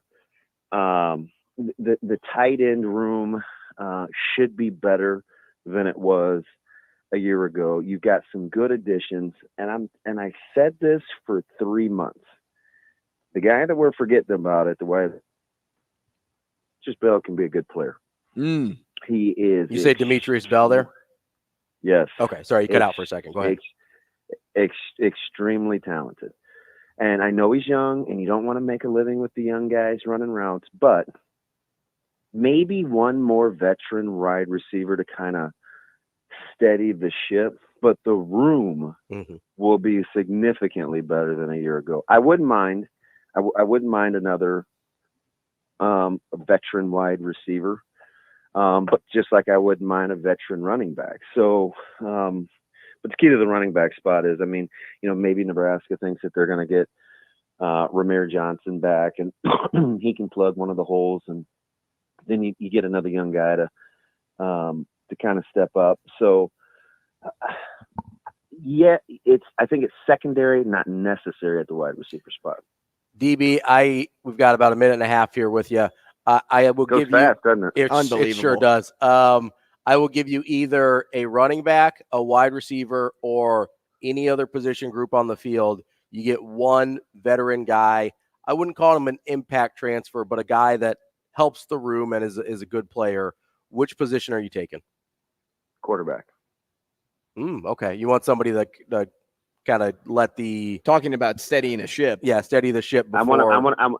I want to bridge the gap, and I want to calm the room. Okay.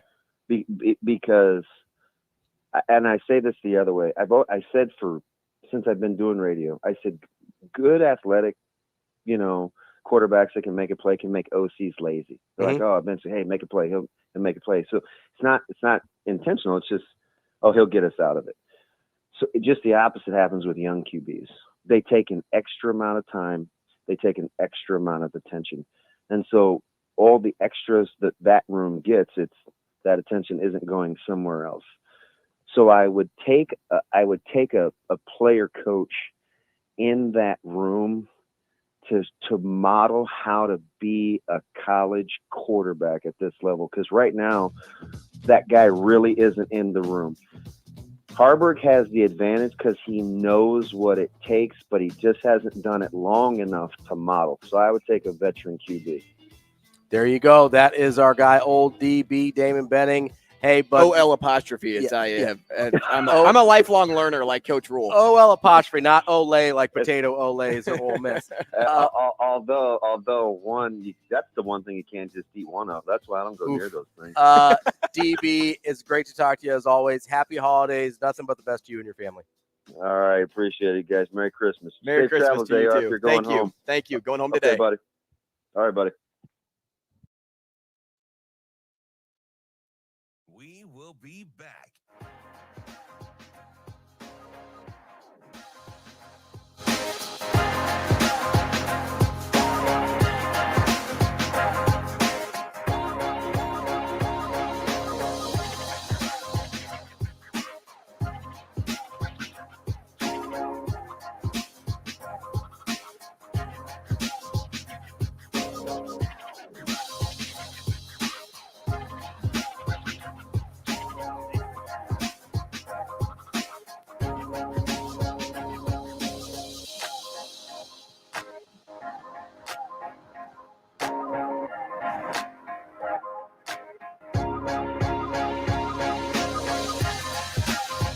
We will be back.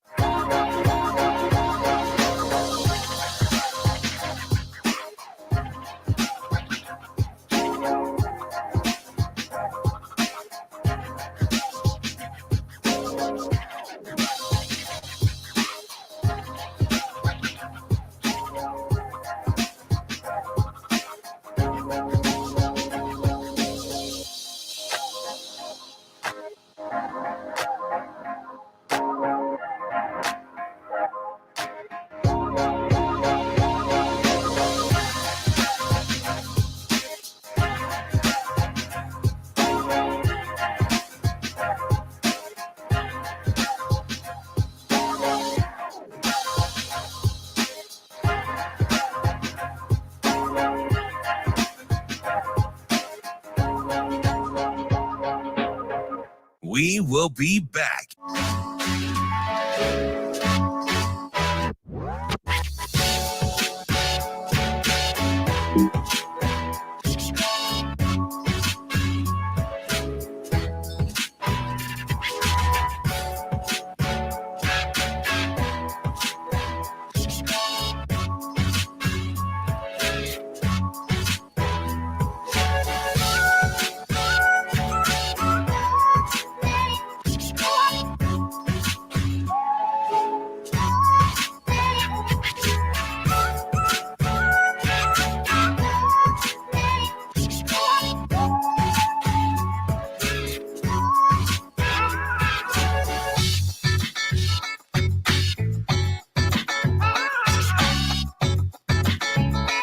We will be back.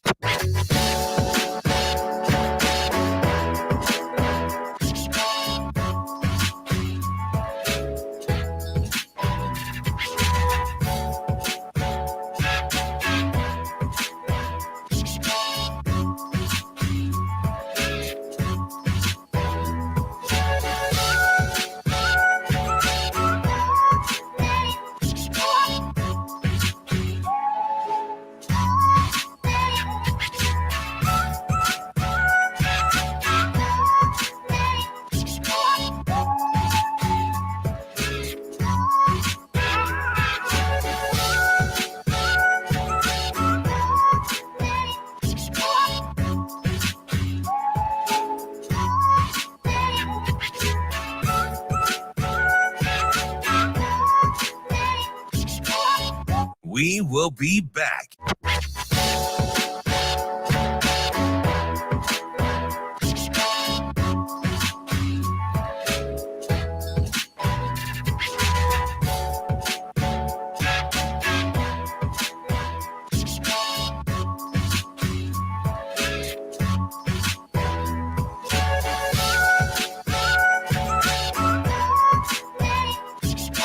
We will be back.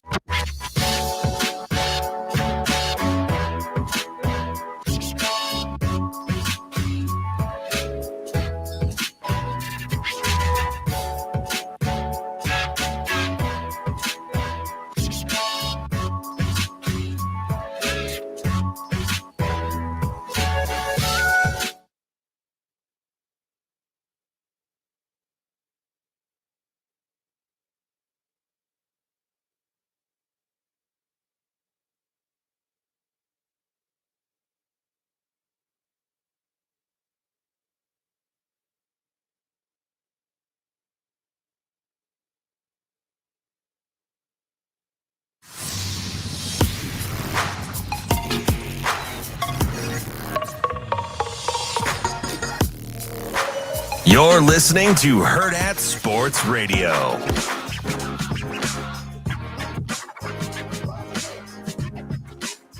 We're halfway through the show here on Hurrdat Sports Radio. I'm Ravi Lulla. Andrew Rogers here with me on AM 590, ESPN Omaha, and ESPN Tri-Cities. You know, at halftime, like we're at right now, usually it's time to take a break. But when you're driving, it's time to take a break from the distractions, okay? Nice. Driving is a full-time job. Phones, food, and friends need your attention when you're not driving. The road needs your attention when you are driving. Stop the distractions. Just drive. This message from the NDOT Highway Safety Office. Wanted to continue our nice naughty list. We got through the nice list, but unfortunately, there are some boys and girls out there this time of year that end up with a lump of coal in their stocking because they're on the naughty list. In the NFL, our nice list included Tyreek Hill, Dak Prescott, Mahomes for me, Lamar Jackson for you, Christian McCaffrey, and Brock Purdy. Mm-hmm. On the naughty list, Which can be anything. it could be anything not positive, basically, right? In the sports world. Yes, yeah. In the NFL. It's only the I NFL. stuck NFL. You can. Oh, I went all over the map here. Well, go for it. That's terrific.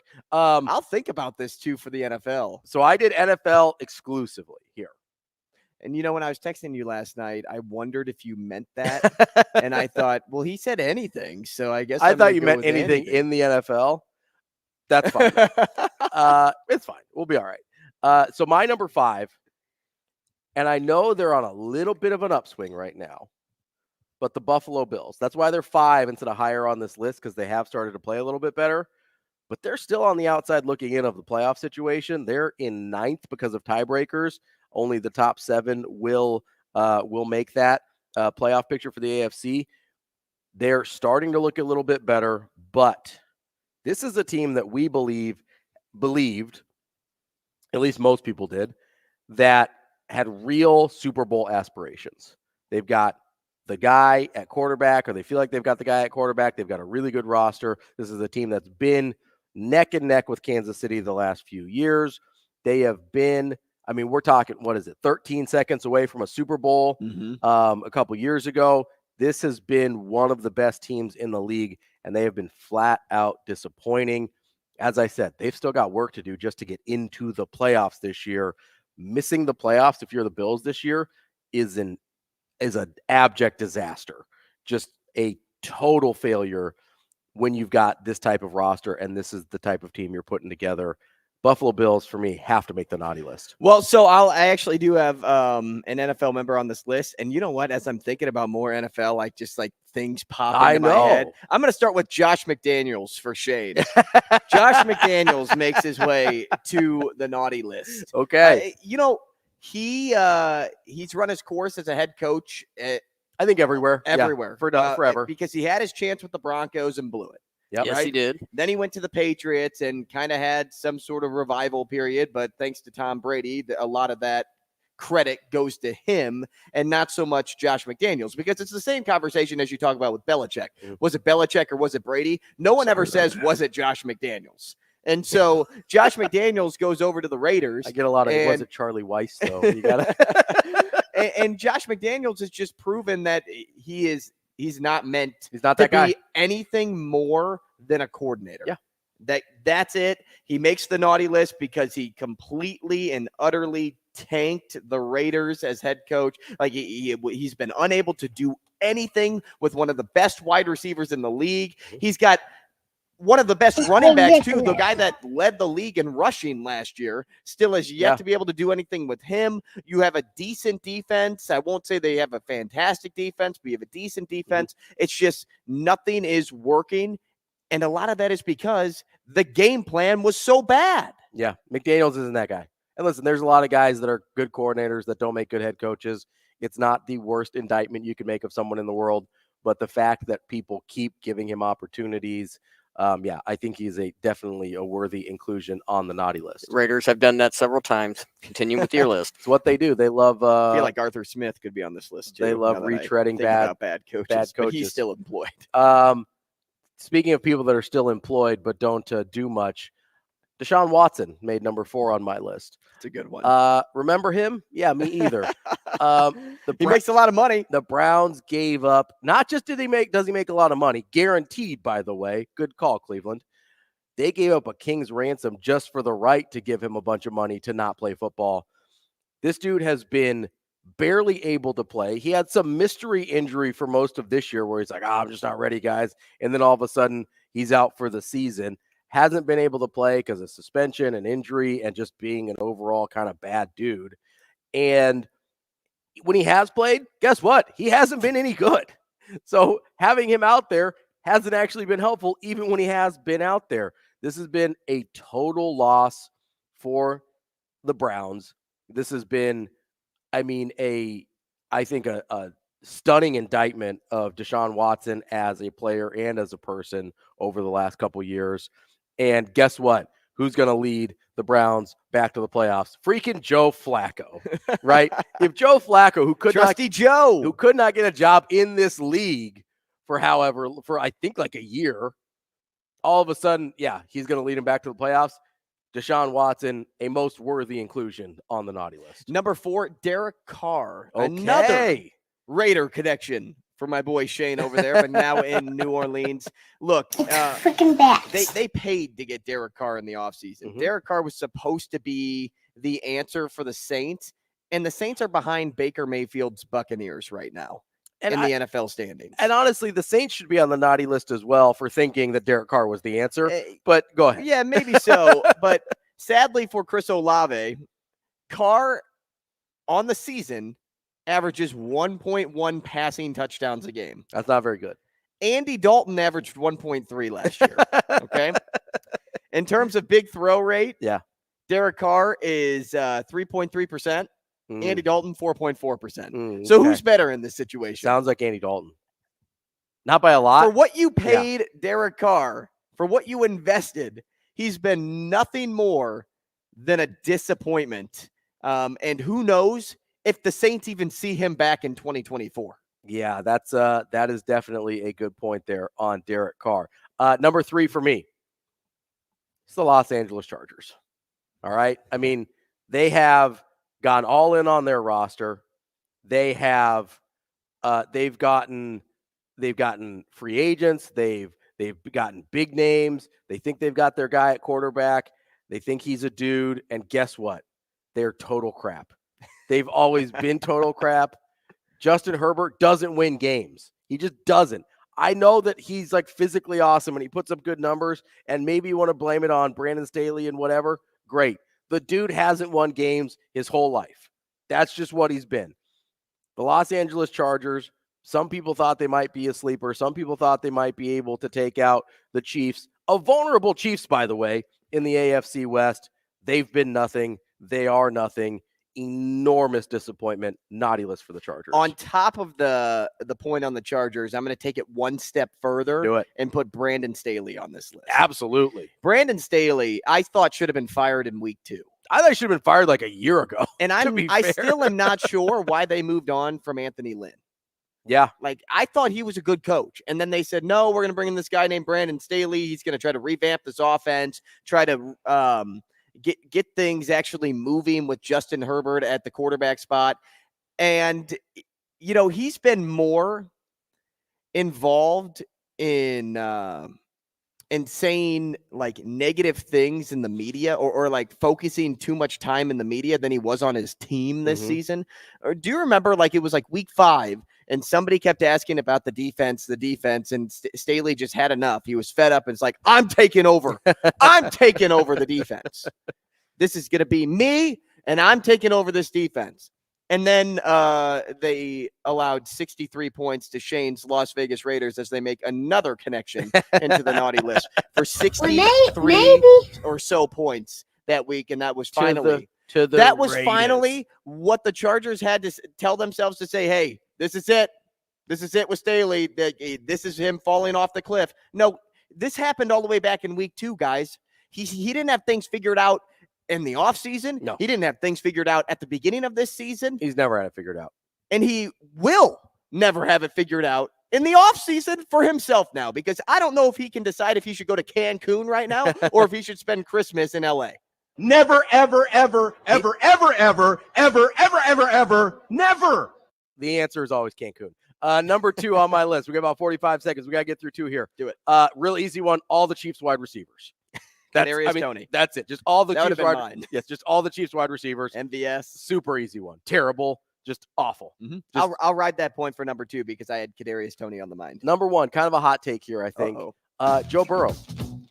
I thought the Bengals had a real chance to win the Super Bowl this year. He had the calf injury, got off to a really rough start, and then injured out for the season. Not necessarily his fault, but the Bengals or Joe Burrow's version of the Bengals this year was incredibly disappointing, and weirdly Jake Browning has been effective for them. Not really his fault because of the injuries, but I would have been super disappointed that this wasn't a big Joe Burrow year. Finally. Yeah. I'm stuck in the NFC East. I'm between the Commanders and Daniel Jones. I think I'm going to land with Daniel Jones. Enough said. Coming up next, we've got a little more Christmas cheer coming your way here on Hurrdat Sports Radio.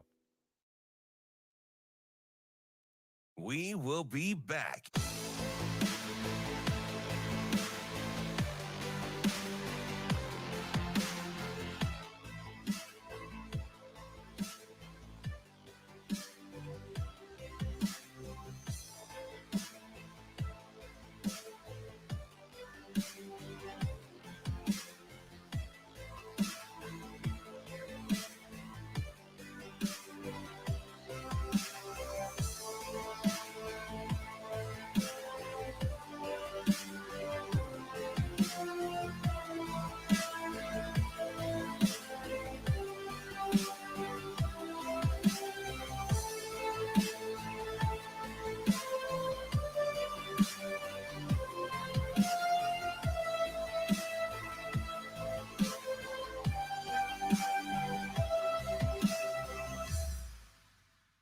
We will be back.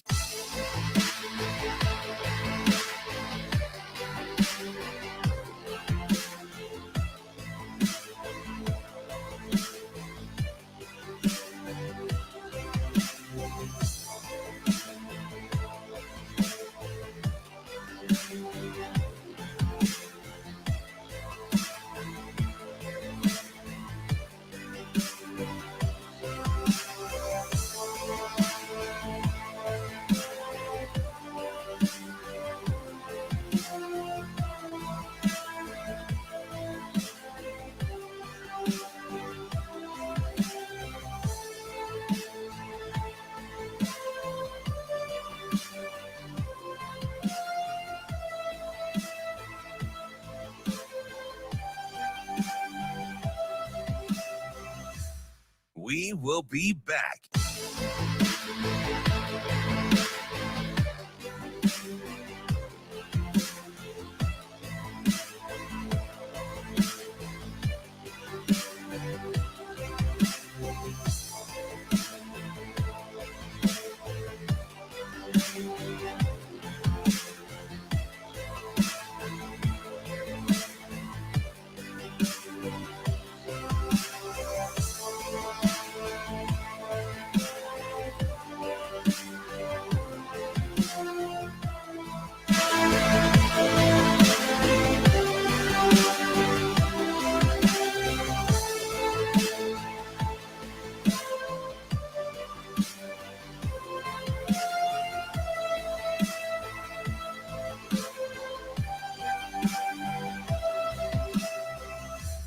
We will be back.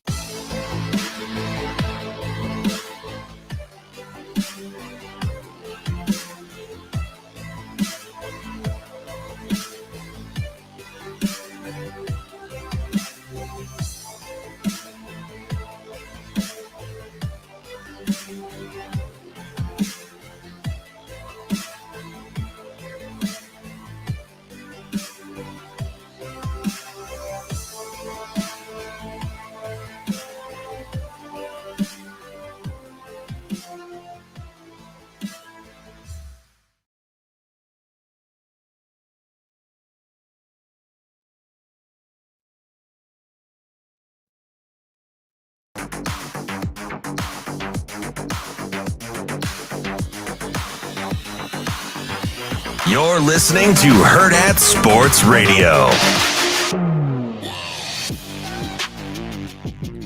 Wrapping up hour number 2 here on a Friday. This is our last show of the year. We will not be back until January 2nd. We will have some great best of shows for you next week. But we will be taking a little holiday break here coming up. So as we wrap up the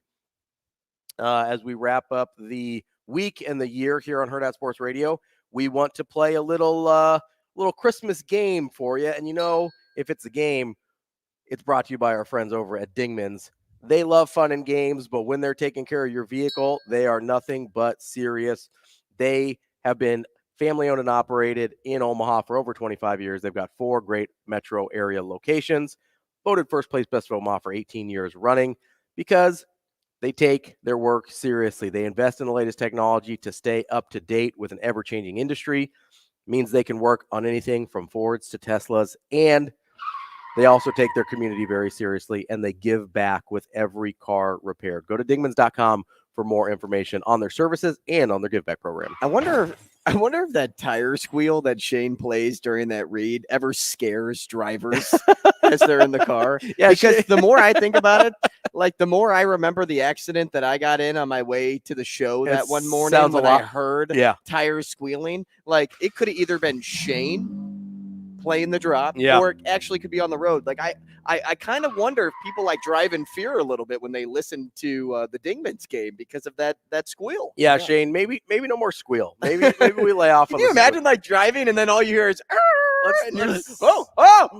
let's stick to the now they're off the road and have to go to Dingman, Shane. Let's stick to some of the other car noises. We love sending Dingman's business, but we don't want to create business for them by creating some trouble on the roads. So I wanted to play the game I wanted to play here. It's a version of the match game. Okay. And it's a Christmas version, though, but it's also a National Signing Day version of the match game. I'm going to be honest with you. This might be very dumb, but I think it's going to be fun. Is it going to be difficult? We'll find out. Probably. All right. So I'm going to give Andrew 5 players from this recruiting class. Okay. I'm going to give you also 5 names of Christmas songs.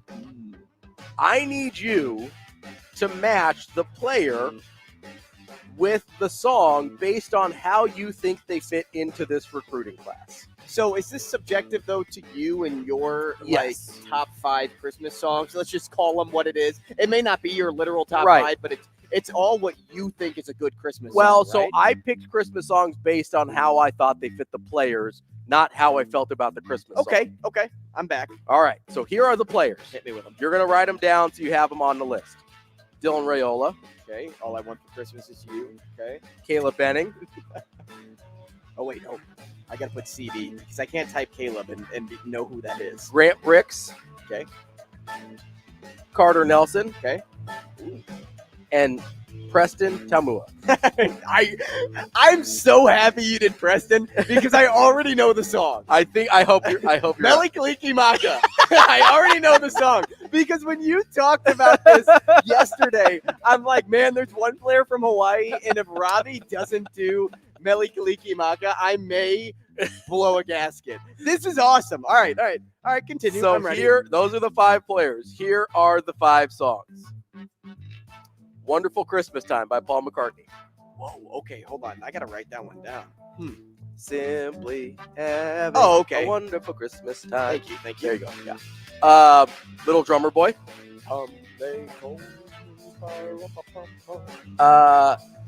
Christmas, parentheses, Baby Please Come Home by Darlene Love. Help me with it. I don't know how to sing that one. We might have to. You might have to bring it up on your phone and play it off air for a second. I'll fill for it so you know that one. Is that I'll Be? No. Nope. Okay. All I Want for Christmas Is You by Mariah Carey. Yep, there's Robbie's favorite for sure. And Meli Kalikimaka by Bing Crosby. Yes. I'm not even going to go about spelling Kalikimaka.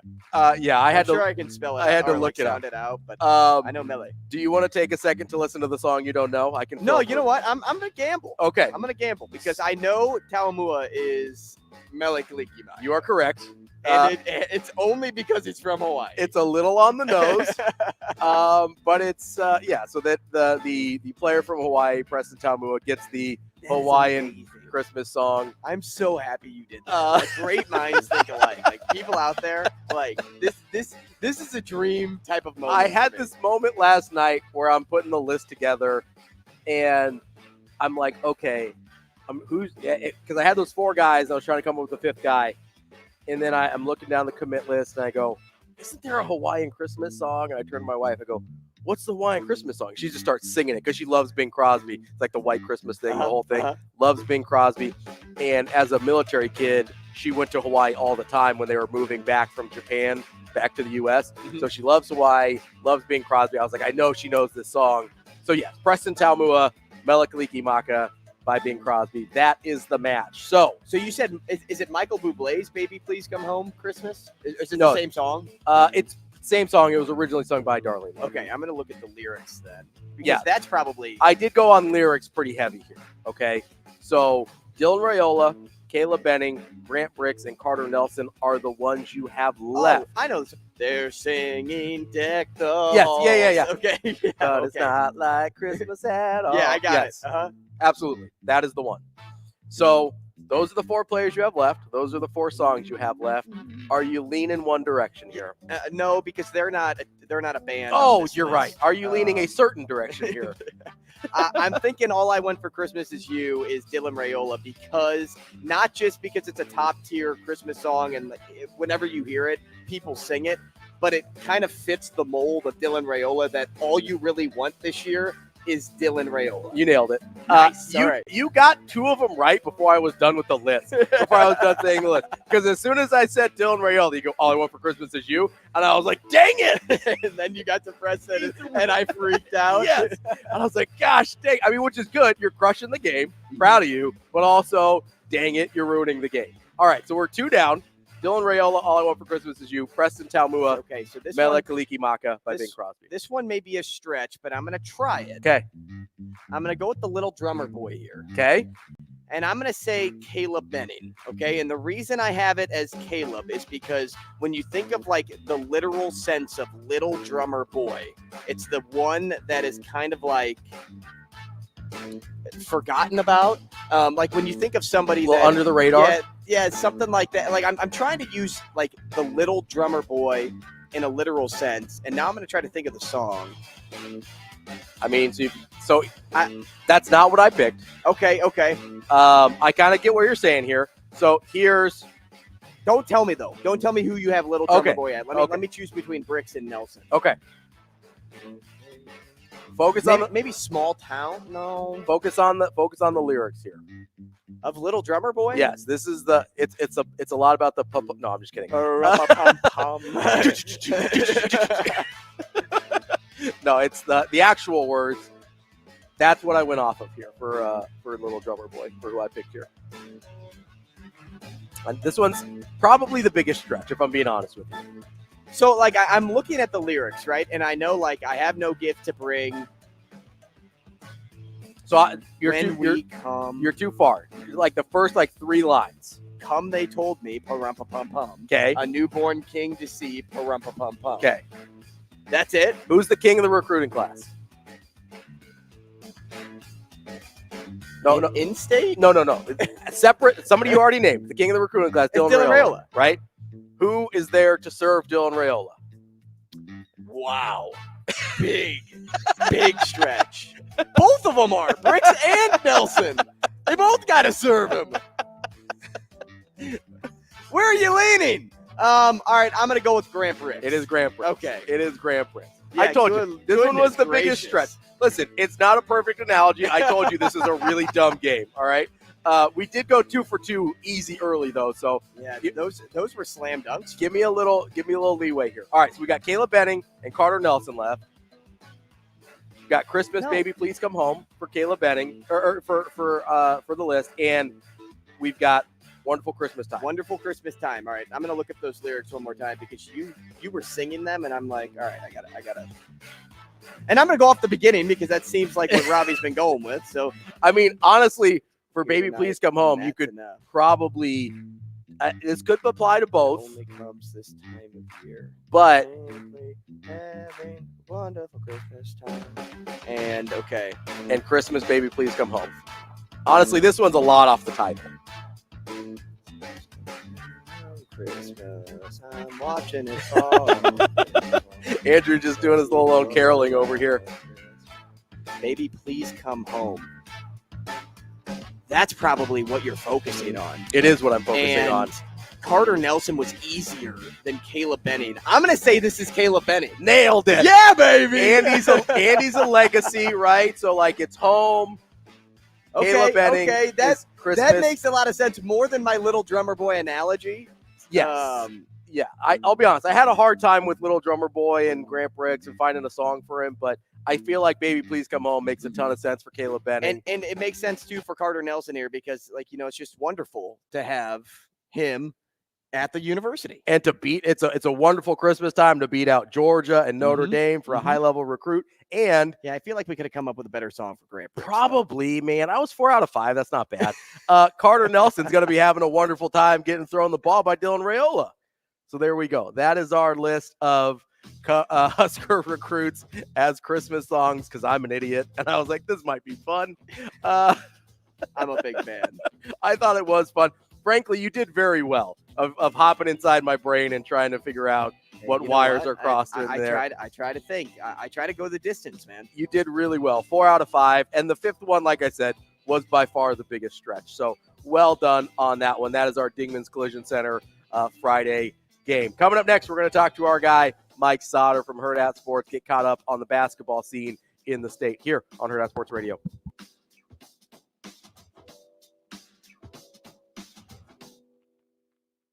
We will be back.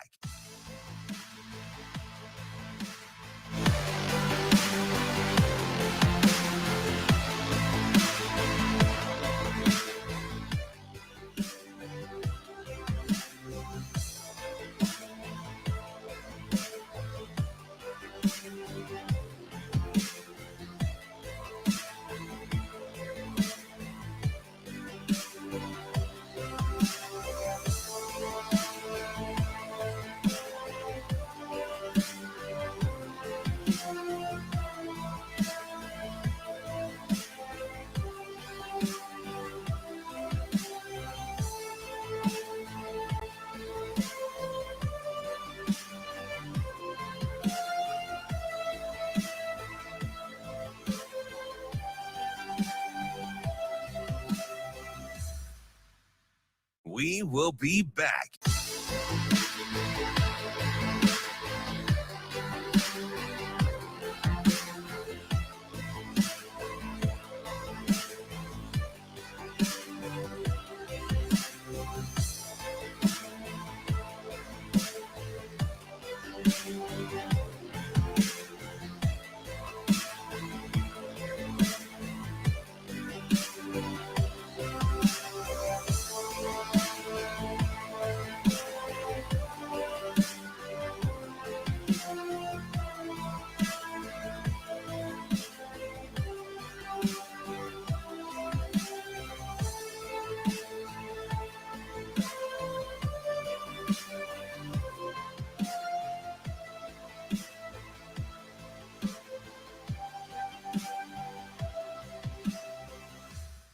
We will be back.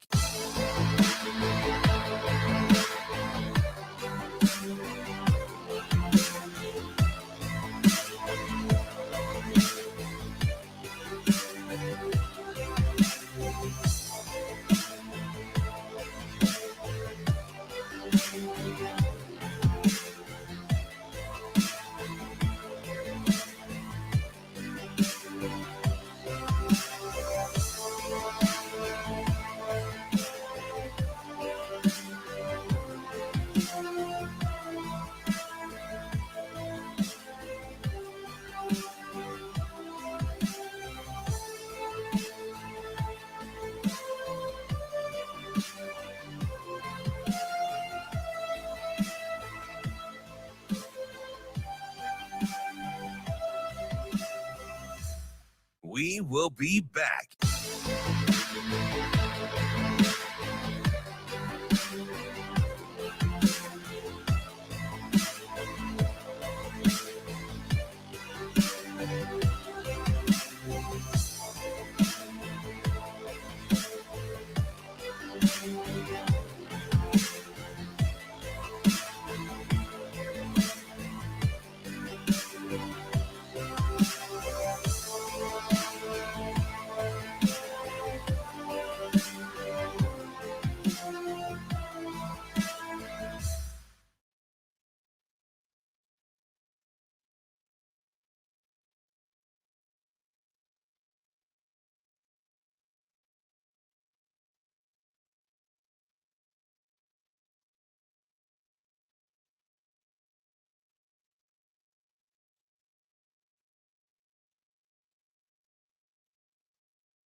You're listening to Hurrdat Sports Radio. Oh, yeah, no doubt, no doubt. Mike Sautter. Yeah. Mike Sautter. Oh, man, you're going to put me on the spot. Mike Sautter.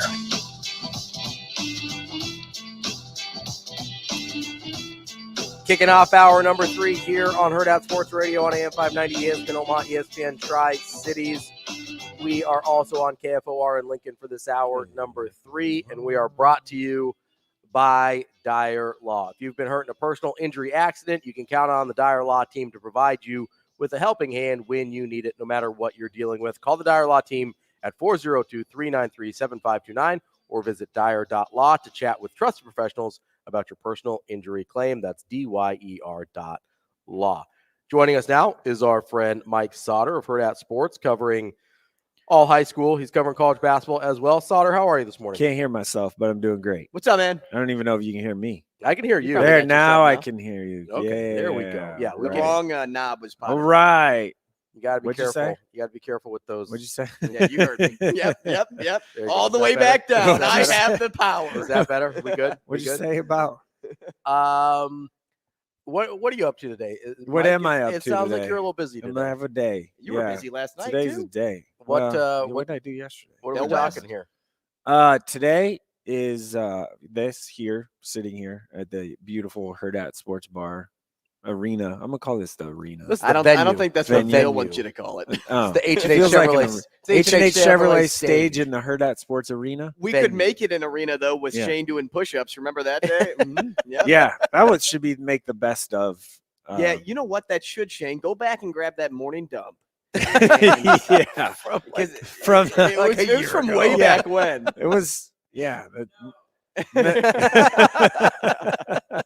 the morning dump. Notice his sweater. Okay, guys, I walk in this Is morning. that a corgi? Show everybody the sweater. No, it's a reindeer. Okay, it kind of looks like a corgi. How do I get Tis the season. I don't know. Lefty Lucy? What are you doing? Well, this is gonna be a train wreck today. Shane, I can't show I think it Shane, already get is. up here and show everybody the sweater. Yeah. I walk in this morning and this guy tells me Goodwill that this sweater? sweater. No, he got it from Kohl's for like $4. Oh, Okay, there wrong it way. is. There's Wrong the way. sweater. There we go. Okay. I thought it was is this a $60, $70 sweater on the daily, like no deal? Yeah, something like that. You think that's $70? No, $70? Like 40, What's a 50. daily? That's no what deal? I would Like say. 40, 50. I walk in, this guy's like, this is a $60, $70 $14. sweater that I got for $4. I'm Yeah. like, no, you didn't. It's not $70. Yeah, they So, lying. To I you, saw it when I was walking in this morning, and I thought ain't it was lying. a picture of a corgi in a It looks Santa like hat. a corgi. It kind of does, right? That's a Show it corgi off face again, Shane. There and you the go. ears. I didn't see the This is great the radio, antlers by the at way. first here. Well, they can see it on the stream. I didn't Yeah, see but the antlers at Those first that here, can't. and I Sorry. thought this was a corgi. And I was like, Shane, do you have a corgi that I don't know about? What's happening here? All right, Shane, no more. Go back to your little Snoopy house. I said, go back to your Peanuts house over there. Yeah, you never got in there. What am I doing today? Was that the original question? Yeah, sure, why not? It doesn't matter. I'm here, Yep. and then I'm gonna go to Metro tournament first round play-in games. I like how they did Is that the holiday tournament? Same Metro thing? holiday tournament play-in games. Yes. Okay. Yeah. I just wanted to make sure the title was the same. Yeah. Okay. I'm just asking, man. All right. Yes. Coming after me. So I'm going to that, and then 10:15 at Omaha Westview, which is on the other side of the earth compared to here. Yep. And then where am I going after that? Planning on going to Omaha Bryan for the OPS high school wrestling dual tournament. The championship should be around 2. Okay. And then I'm going to go to Prep for the Prep invitational wrestling tournament, which the finals should start about 4. Tyson Terry likely getting number 1 versus number 2 matchup in the finals there. Crossing my fingers because that's the plan. So we're hoping for at 4, and then to Bellevue West tonight for some girls Metro Holiday Tournament play-in game stuff at 7:15 or 7:15, 8:45 stuff. So speaking of Bellevue West, you were at Bellevue West Side last night. Yeah. Correct. Mhm. How did that go? How It was that? okay. Don't sound so excited about Yeah, for some reason I don't know if it was me or what, but it was okay. Like it wasn't great, but it wasn't like overly high level. Why is your instant reaction like that, though? I don't know. Maybe It just didn't wow you. The 2-3 matchup just didn't wow you. Yeah, it was a good game. I mean, it was 78-66. I mean, it was a lot of points, and Bellevue West is pretty good. Robbie Garcia's had a heck of a year for them. Had a good game last night. Bell West just has, outside of Prep, has the most size in the state, really, in Class A, and experience. They're older and all of those things. So yeah, that was it wasn't necessarily a surprising score at all. But Westside just didn't shoot it great last night, didn't rebound it well. Some long rebounds and loose ball stuff that they let kind of slip away. Westside did cut the lead to I think 6 with like 6 minutes left and couldn't really close the gap. But yeah, Westside's got to be a little tougher in some areas, honestly. So they're fine. They'll be fine. The top high school basketball in Class A this year, the top 6, 7, yeah, and then depending on the matchup, like Westside lost to Southeast on Tuesday night. Mm-hmm. So and Southeast is unrated, not rated at all. And so I do think like the tops, yeah, any one of the top 6 are going to win the state title, and it's going to really base off matchups when it gets to the state tournament. But I do feel like it's going to be one of those 6. So Miller North, Bellevue West, West Side, Prep, Gretna, Papio South. Is that your top 6? Yeah. Okay. Yeah. What do you think of Papio La Vista South? They're good. Like good. What makes them? Bryson Ball's really good. Like he's really good. And that because they had a nice win over Prep already. Yeah, that's what makes them really good. They're kind of balanced scoring wise too. They got some guys that will bang with you. Grant Beckenauer's one guy that comes to mind. Reese Kircher's a nice point guard for them.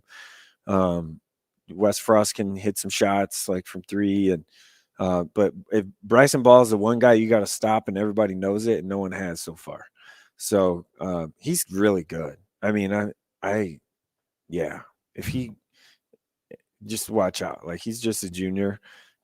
Watch, like if he has a decent April on the AAU circuit, or I guess May is now the first live periods. He'll get some good blow looks. Up, man. Like he's got some elite, South Dakota State, Omaha offers, stuff like that.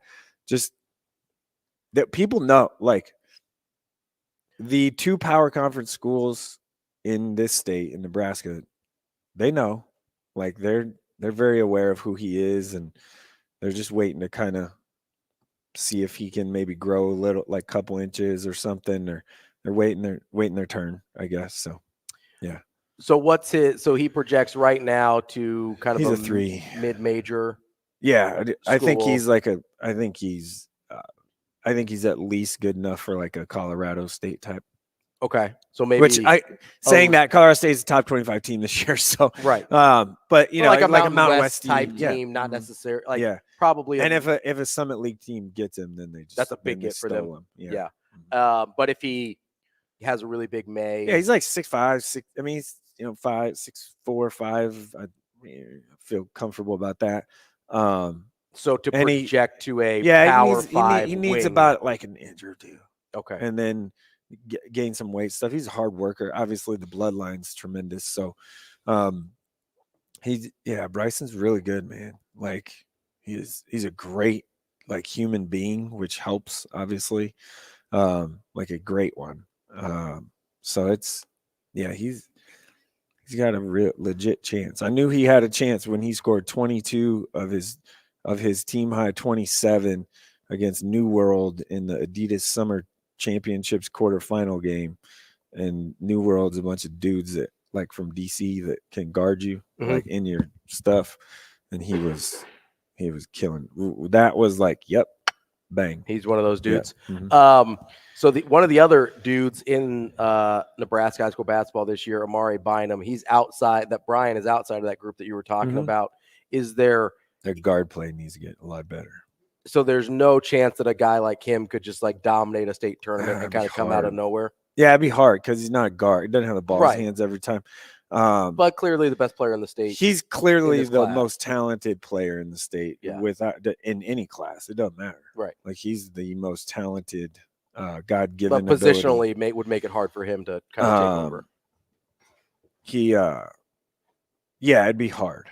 Now he's capable of like leading a break, and he dropped a dime the other day against Central, like led the break and just boom, like across the middle, cut the lane and everything. So Amari's great. He is, he's super talented, It's just kind of like what position is he is kind of the question, but he's got a ton of high major offers already. Yeah. He'll be, he's really good. I just don't know if he can carry it. Just put a team on his back that much and get it done, win 3 games in a row by scoring. He'd have to be like 26 and 15. Oh, that'd be 30 plus, probably it'd be tough for him. Yeah, their guard play just has to get better. Okay. It just does. Rylan Rodriguez is a nice player for them. Brandon Jarman's played well. They got guys like Amir Martin. He needs to play better. They need more consistent play out of the guard spot. Hey, Brian. Jumping over to and I don't want to skip over Class B too quickly here, but we can go back and revisit it. I just wanted to ask you about the C1 matchup that we saw earlier this week in Ashland Greenwood, Wahoo overtime thriller, unlike Creighton.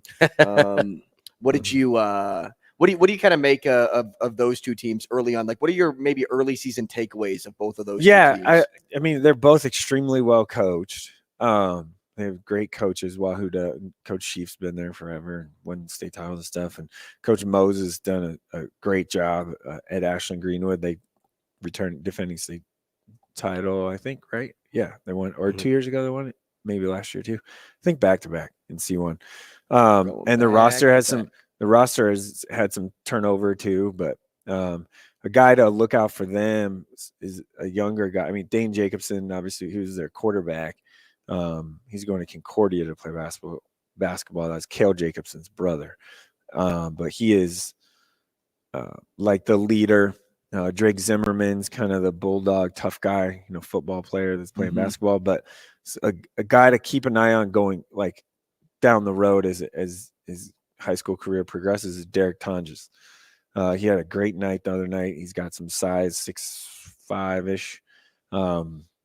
Can step on and shoot. He's probably a little bit more of a post than a wing, but he's got a chance to be pretty good. I think he had a great night. I think it was 22 of his 24, 26 points all were in second half and overtime against Wahoo, and Ashland came back to win it. The first part of that, the first quarter was awful. It was clunky and not good offense at all. People weren't hitting shots, and Ashland did a really good job against Marcus Glock, who for right now is probably the C1 player of the year. He's averaging he had a couple 30-point games in there. So is that good? Yeah, he's doing pretty well. And he's going to Northwest Missouri State. That's a nice get for them.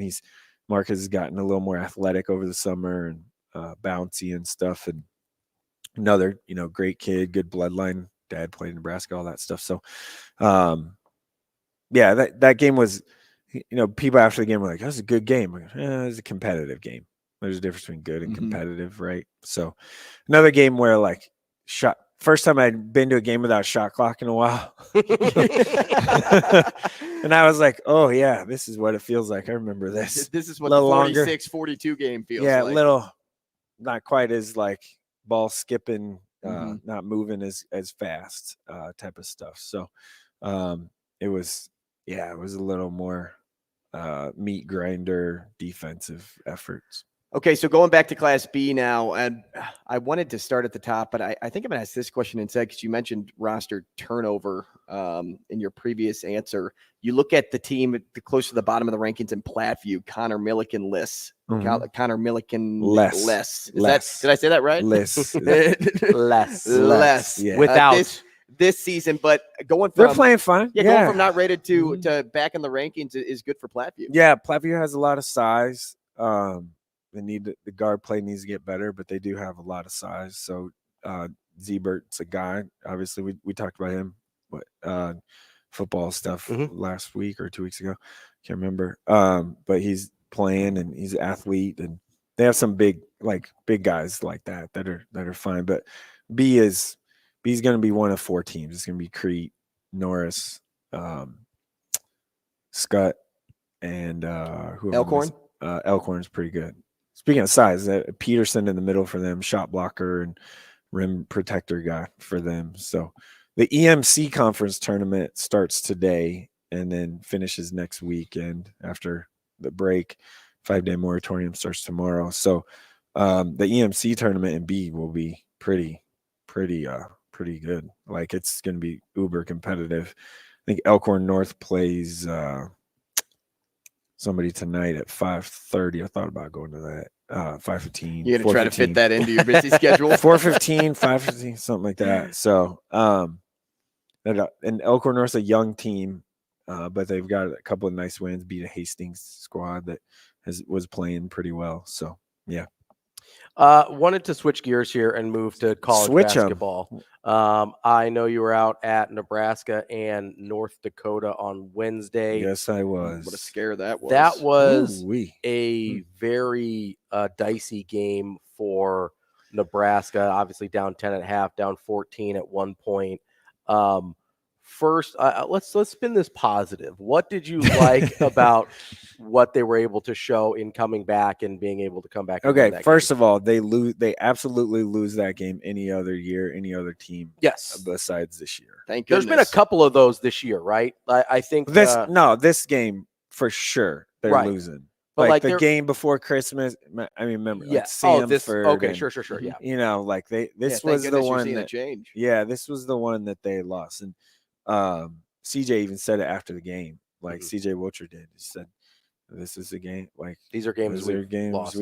Yeah, but like I use the term, and coach, I guess, used the term resiliency, and they were resilient to come back and win that game. I mean, they couldn't get a rebound, couldn't get a loose ball. They just didn't have it. Kind of felt like they were dead to rights at one point. Yeah, I mean, you're down 14 in the second half. Yeah, early in the second half, and not showing much. Yeah, couldn't really score, couldn't really defend. Now, part of that too is both teams took the same amount of 3-point shots and made the same amount. It was 11 of 32 or something, which is a tremendous number. Like that's a high number, over 30. But that's what North Dakota does. They take and make big shots. And no rink mast. Yeah, yes. I didn't get to that. But North Dakota's best player, that was just his second game back. So you don't have a lot of tape on him.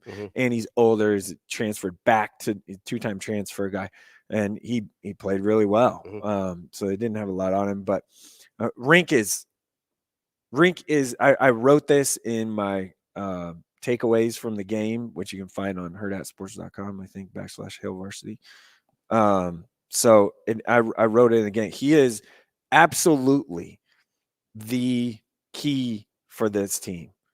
100%. Like he is the most important player. He might not be the best or gifted or whatever. Most valuable. He is absolutely the most important, most valuable, whatever player. Whatever you want to say, he is.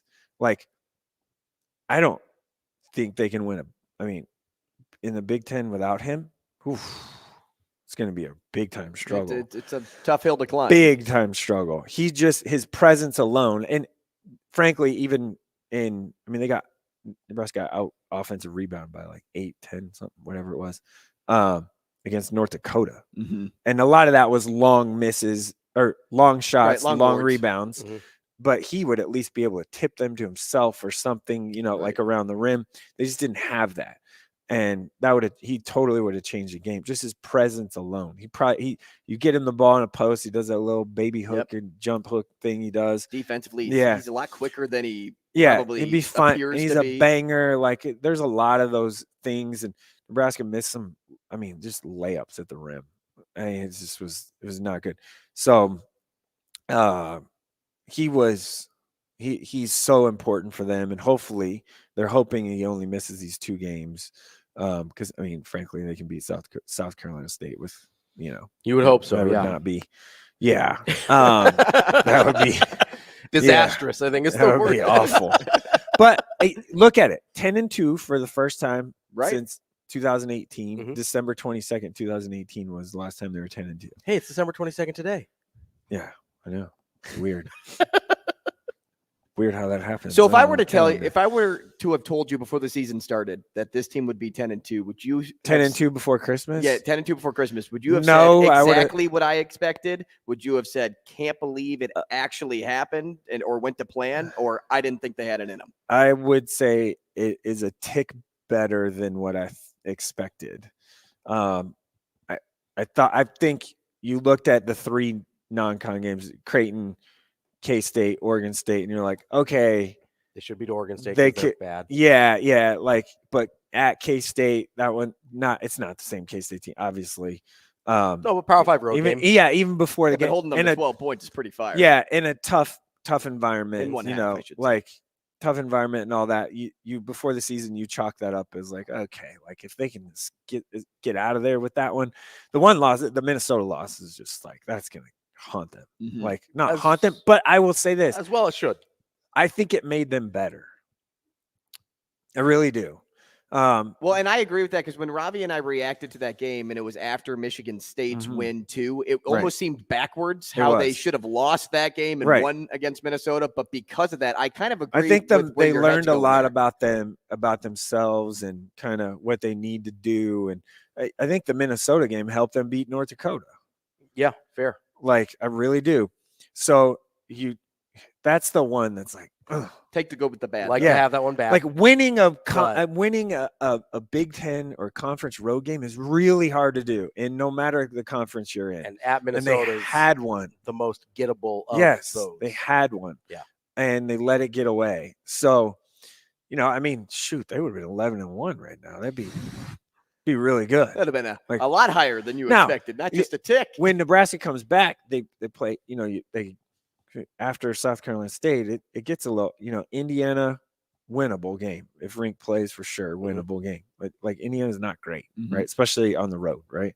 So, but then you got Purdue. Well, you go at Wisconsin. Yeah, at Wisconsin, Purdue. Tough game. Purdue. Then at Iowa. Purdue's at home. They should have beat them last year, right? Like number one team in the country. Like, yes, they're very good. And but they year, did lose. They were number one team in the country or number two. They did something. lose to Northwestern, who lost to Chicago State following, like right after that. So fair. I'm just saying. I'm saying there's a chance. Sure. So and then I you have wouldn't count on. Then you got at Iowa. Yeah, at Iowa, tough game because it's at Iowa. At Rutgers. Which at is one of the Rutgers, harder places to play in the really country. hard, really tough. You I don't want care Rutgers. what Rutgers team is on the floor? That's one of the hardest places to play. At the like, rack, genuine. real hard. You want Rutgers on your not there, right? Yes. So that's a tough game. So like you got a tough like 5 game. You stretch could here. go you could. If you're 3-3 in the league, like in those first 6, you feel pretty good. Yeah. If you're better than that, you feel really feel good. incredible. 3-3 would be a huge win in the first 6. But you could make a case where it could go 0-6 too for this first 6, which is not ideal, right? And this team, I don't think that'll happen. No. But like you could be like, oh, maybe. I think you have to get 2. Yeah, minimum. 2-4 in that stretch, I don't think is horrible. Wouldn't be bad either. But if you're, 3-3 would be great. That's probably the goal. And then if you're anything better than that, holy cow! Yeah, like that's you pretty feel good. great about that. Yeah. There's winnable games in there, but we'll see. This team's good. They're better than last year. Culture's set. Like guys play hard. Guys like each other. Getting Rink back is massively important, and hopefully. He'll be back for Indiana. Coming up next, the Warhorse Sportsbook Sports Cleanup here on Hurrdat Sports Radio.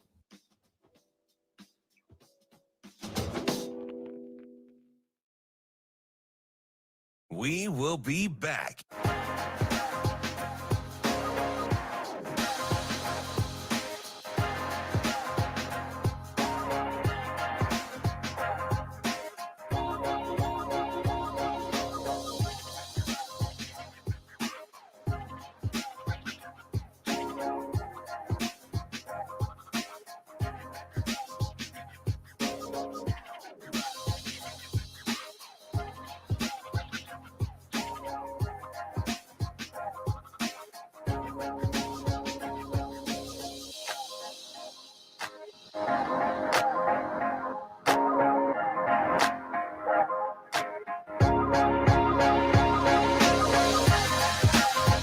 We will be back.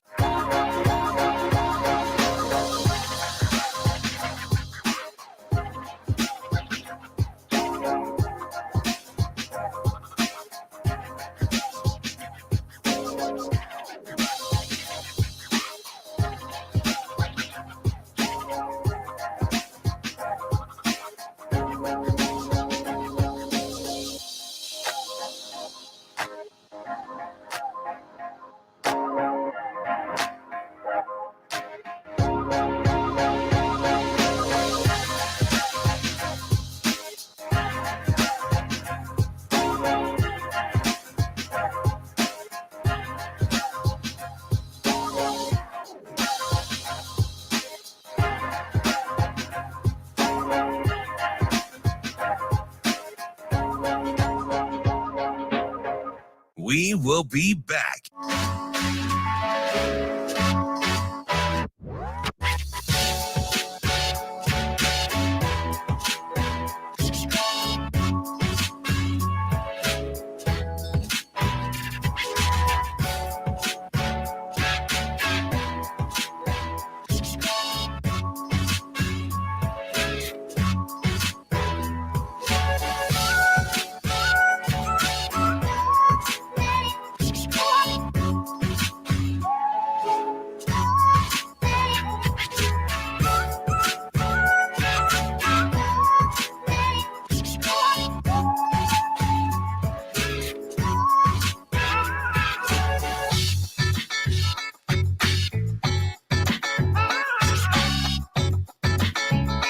We will be back.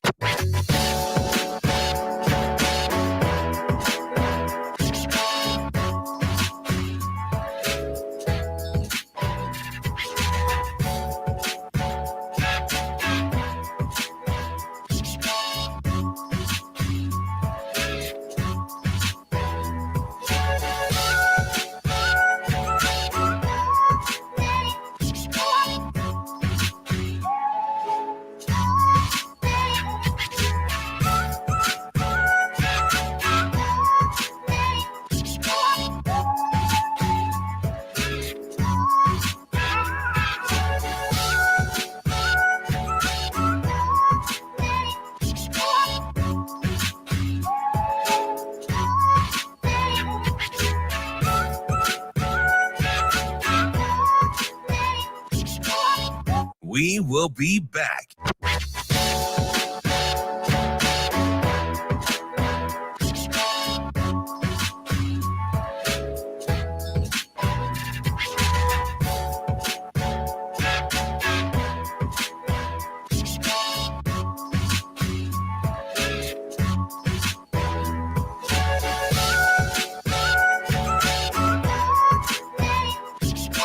We will be back.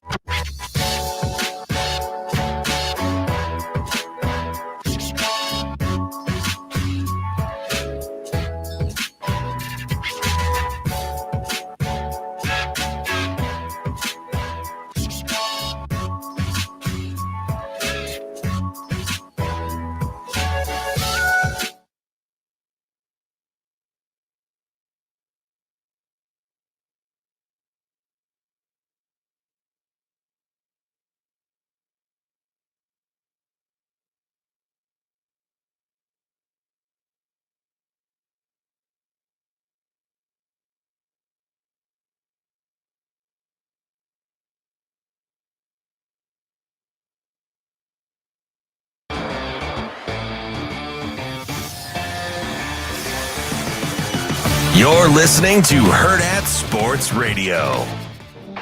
Things you wanted us to get to from the weekend, but we didn't.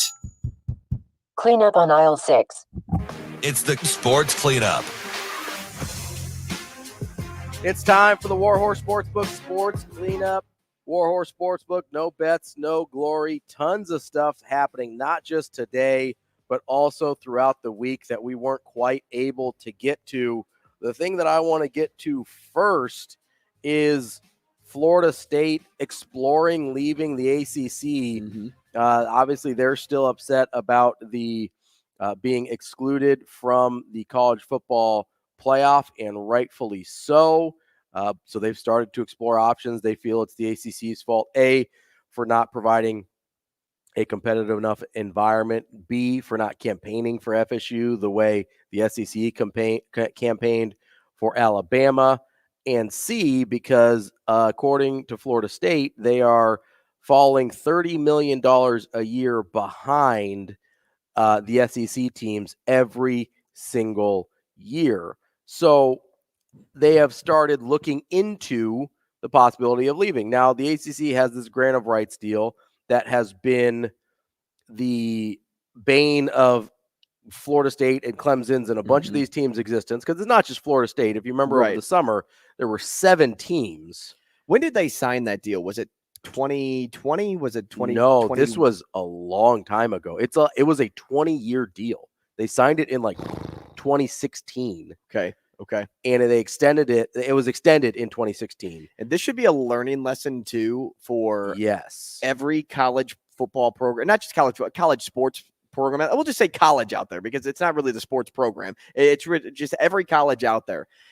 Don't lock yourself in for an eternity because you never know what could change in a year's time, in 5 years' time, in 10 years' time. And we know that the game is ever changing. We didn't expect, I don't know if anybody ever expected it to be as conference realignment like as we're seeing it, but this is exactly why you don't tie yourself down to something like this. And not just that, but they didn't leave themselves any outs either. That's the big problem here, is that not only did they sign up for a 20-year deal, but they signed up for a 20-year deal that has escalating withdrawal penalties in addition to exiting the grant of rights. So you've got the grant of rights withdrawal penalty, which is about $120 million. And then you've also got a severe ACC withdrawal penalty, which Pete Thamel is reporting as somewhere in the neighborhood of $235 million.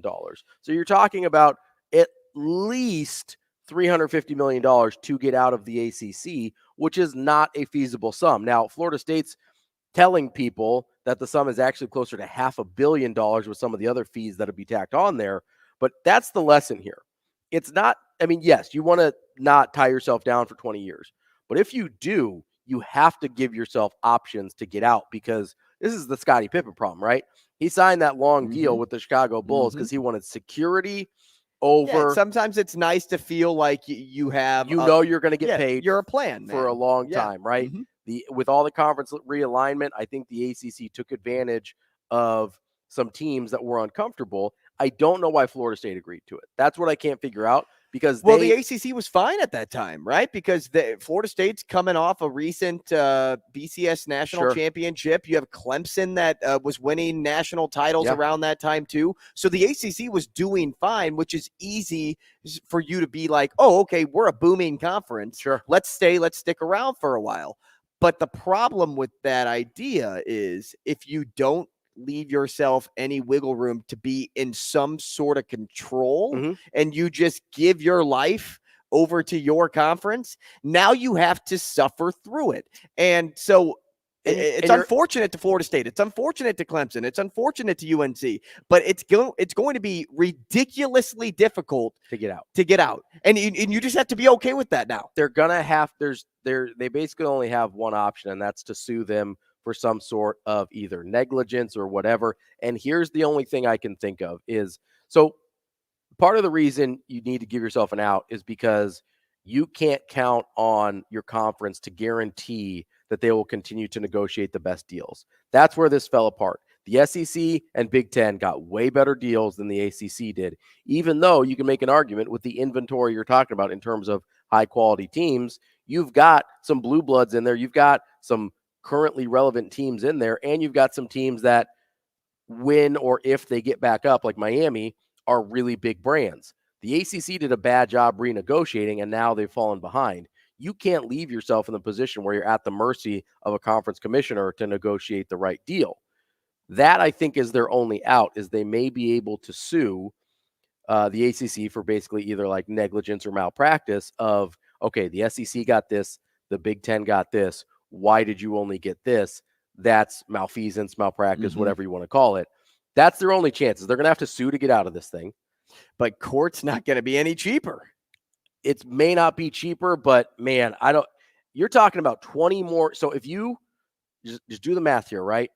If they're falling $30 million behind every year, they've still got 13 more years left of this. That's almost $400 million right there. That's assuming that they don't start falling even further behind if the SEC or the Big Ten renegotiate. Both of those that number's only going to keep getting higher. It's going to get higher. And so you're talking about a minimum of $400 million, and you're probably getting pretty close to that $500 million mark that you're talking about anyway to get out of the conference.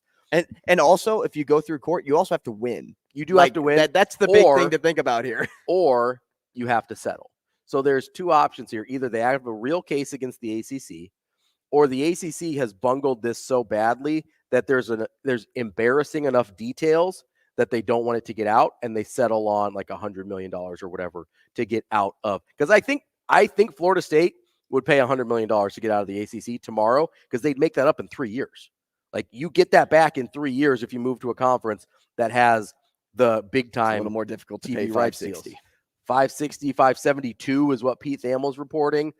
That's a lot bigger number. So we're going to keep an eye on that situation, as Florida State and the ACC seem to be heading toward each other for a legal battle over the future of the conference. The other wild card here, if Florida State can convince over half the league to leave the ACC, the grant of rights deal becomes null and void. Yeah, and it'll be hard because they were close last time, but Yeah, they they still had only 7. had 7. And if you think weren't they able need- to get 8 the first time, I mean, maybe you can get them this time because you have a little bit more of pull based on how you finished in the college football playoff rankings, and you could If get it happened one to team, us, it could you happen could to get one you. team to move from one side of the table to the other, but it's still going to be difficult for them. It's going to be really difficult. It might be easier than trying to win in the courts, though. But that's the other option. If they get more than half the league to bail, the league no longer exists, and all of the contracts become voided for that purpose, at least of the grant of rights. So we'll keep an eye on that as that continues to develop. I imagine that is not going to be a quick resolution there, but it is what it is, and it's hard to blame Florida State for being mad there. Speaking of conference realignment, the Pac-12, or what's left of the Pac-12, Oregon State, Washington State, reached a scheduling alliance with the West Coast Conference as affiliate members in all of their sports except football. They also settled with the departing Pac-12 schools. They did, for an undisclosed number, which means that those two are getting paid, and they retain control of the Pac-12. That is the big thing there. That means that they will have the opportunity to try and rebuild the Pac-12, because the NCAA allows 2 years to get up to that 10-team number. You have to have 10 teams. They're just buying themselves some time. Yes, they have 2 years to find 10 teams that want to be in the Pac-12. I guess they'd be able to do it, whether it's a San Diego State or some Mountain West teams or whatever.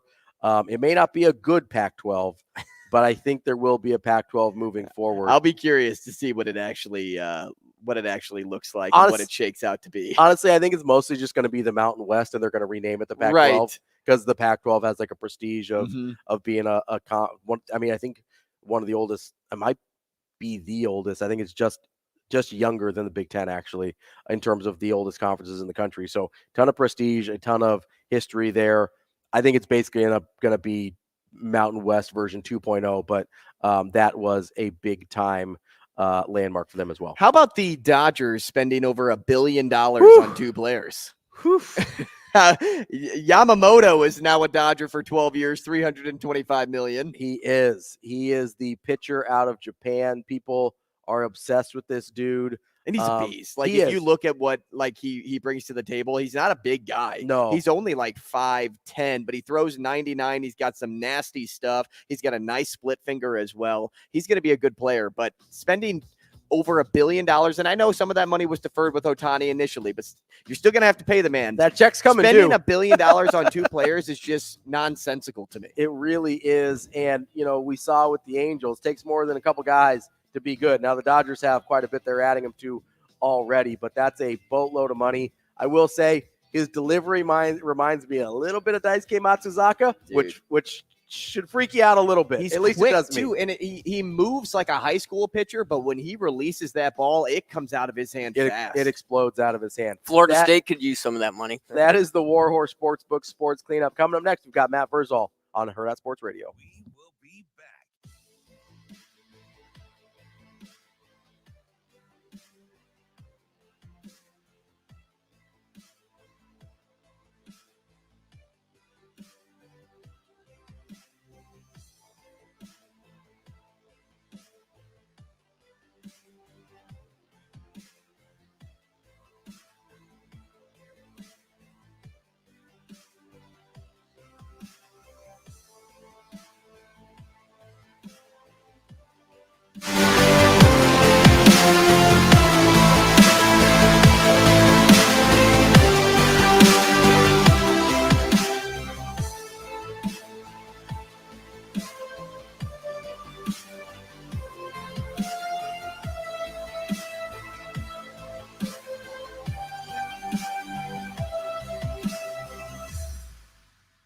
We will be back.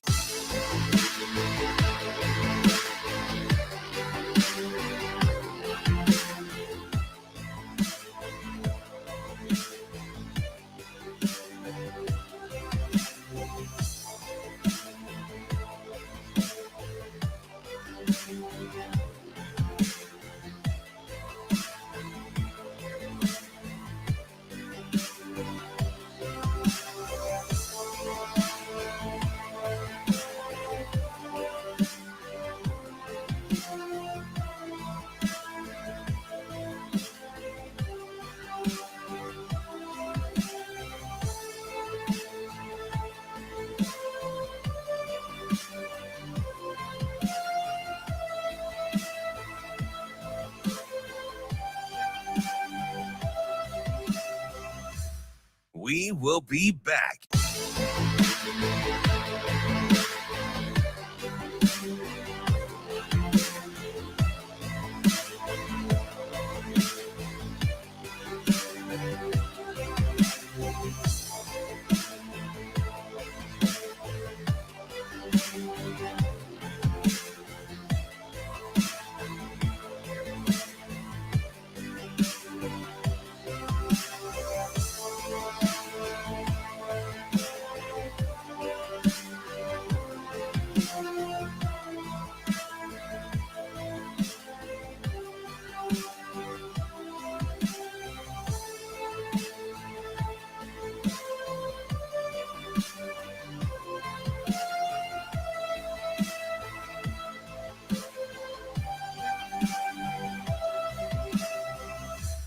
We will be back.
You're listening to Hurrdat Sports Radio. Now let's find out what Matt Vrzal is better at. Telling stories or making pizza. Matt. Matt's an exceptional young man. Matt Vrzal. Happy birthday, Matt. You know, Matt, he's a tremendous athlete. Matt Vrzal. Come on, Matt, I'm with you. You know, like Matt Vrzal, you're one of the sexiest people in the world, but you're not one of the most beautiful. How did that happen? Here is Matt Vrzal. All right, Matt, thank you very much. Wrapping up the show on a Friday and for the year 2023 here on Hurrdat Sports Radio on AM 590, ESPN Omaha, ESPN Tri-Cities, and KFOR in Lincoln. And what better way to do that than with our friend Matt Vrzal, former Husker and owner of Paisans Pizzeria. Verz, how are you this morning? Good, boys. How are you? Hey, Verz, Merry Christmas. Merry Christmas as well. What is the what's the plan over there at Paisans during the holidays? You guys get busy with a bunch of takeout orders for family stuff, or you guys slow down a little bit? No, it's we get busier, so we are holding on for dear life. We actually, some guy and his wife got all pissed off at me last night, but the only dough we had left was dough that we had just made, so he was not. What was he ready to use? What was he exactly mad about? He walked in, and I just said, "Hey, dude, all I got is fryer." I was like, "The dough I have is brand new. I can't use it," and he stomped out. I think he MF'd me, but some customers, the feeling is mutual. So I got to tell you, Bert.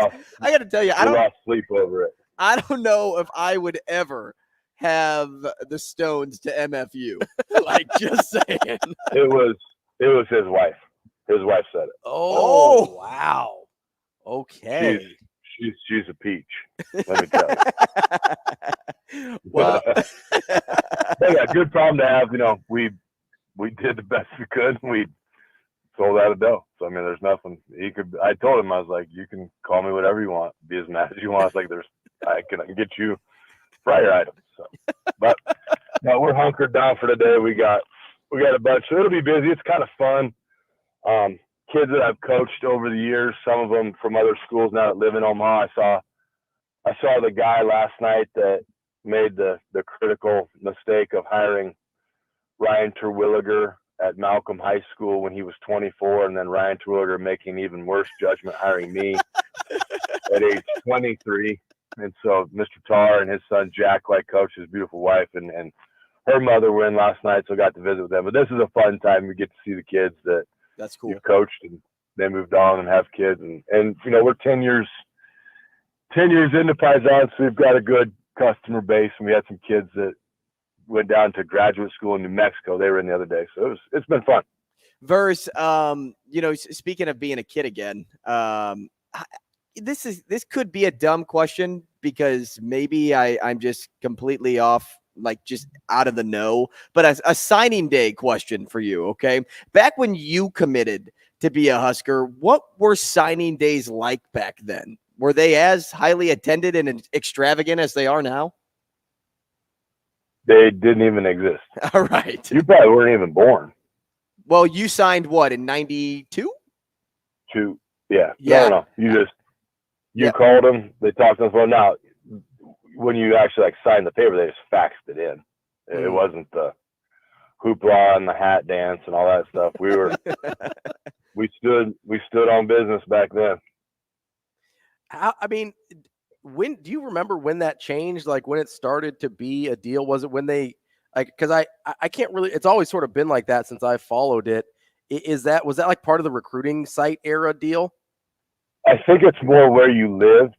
Okay. Emmitt Smith, back in the day, I think they had a thing at his high school. Gotcha. And Nebraska was in on him.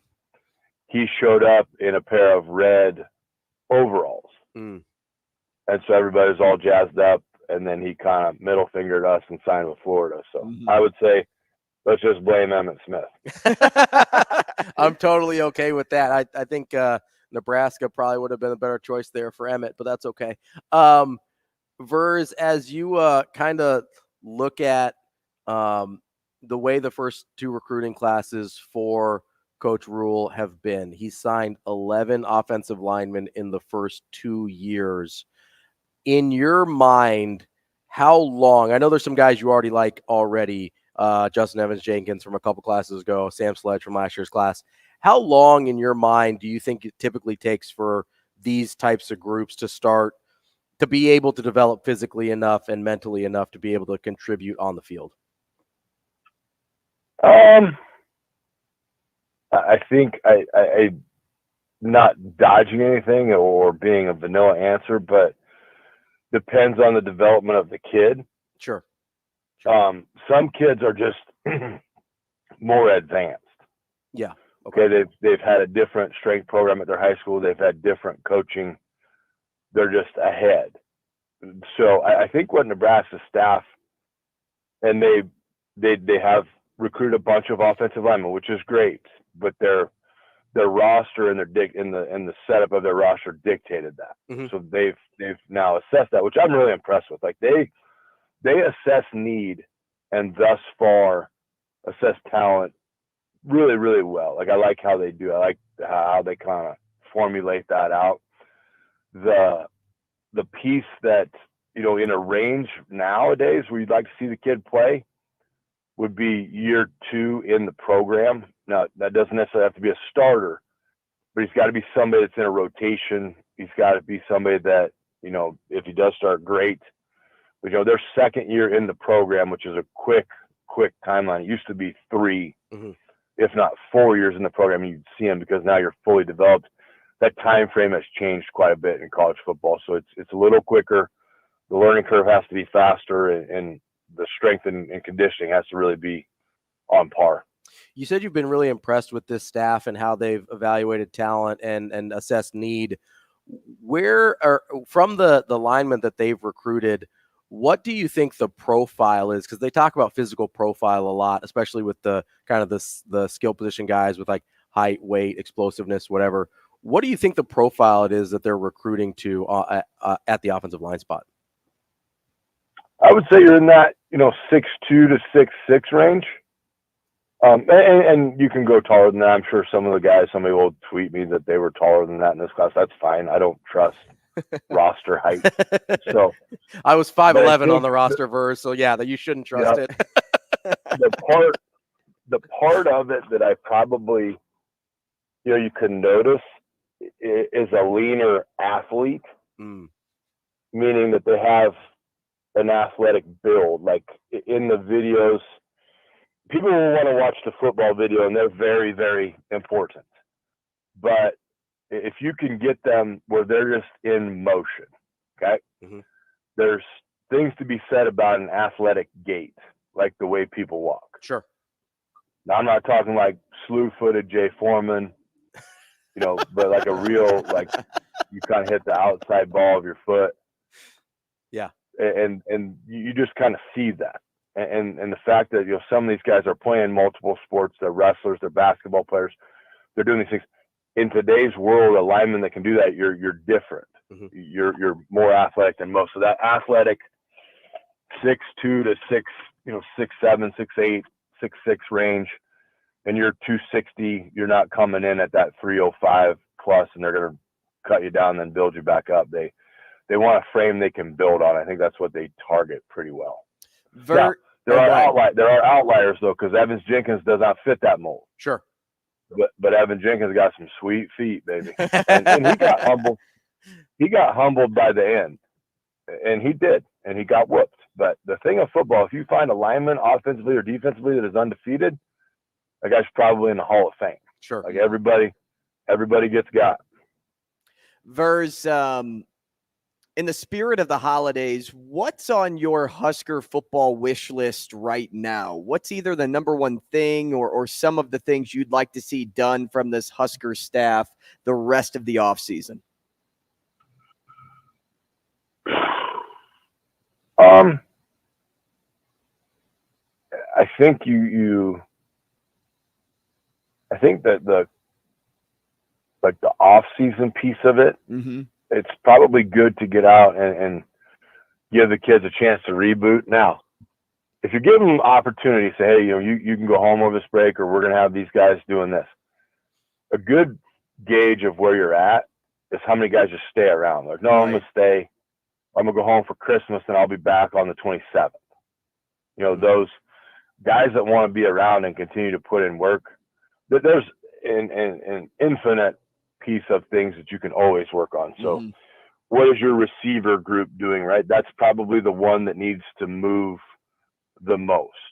Like you've got to get some viable options for, what you've hoped you could get at quarterback, and now you have it.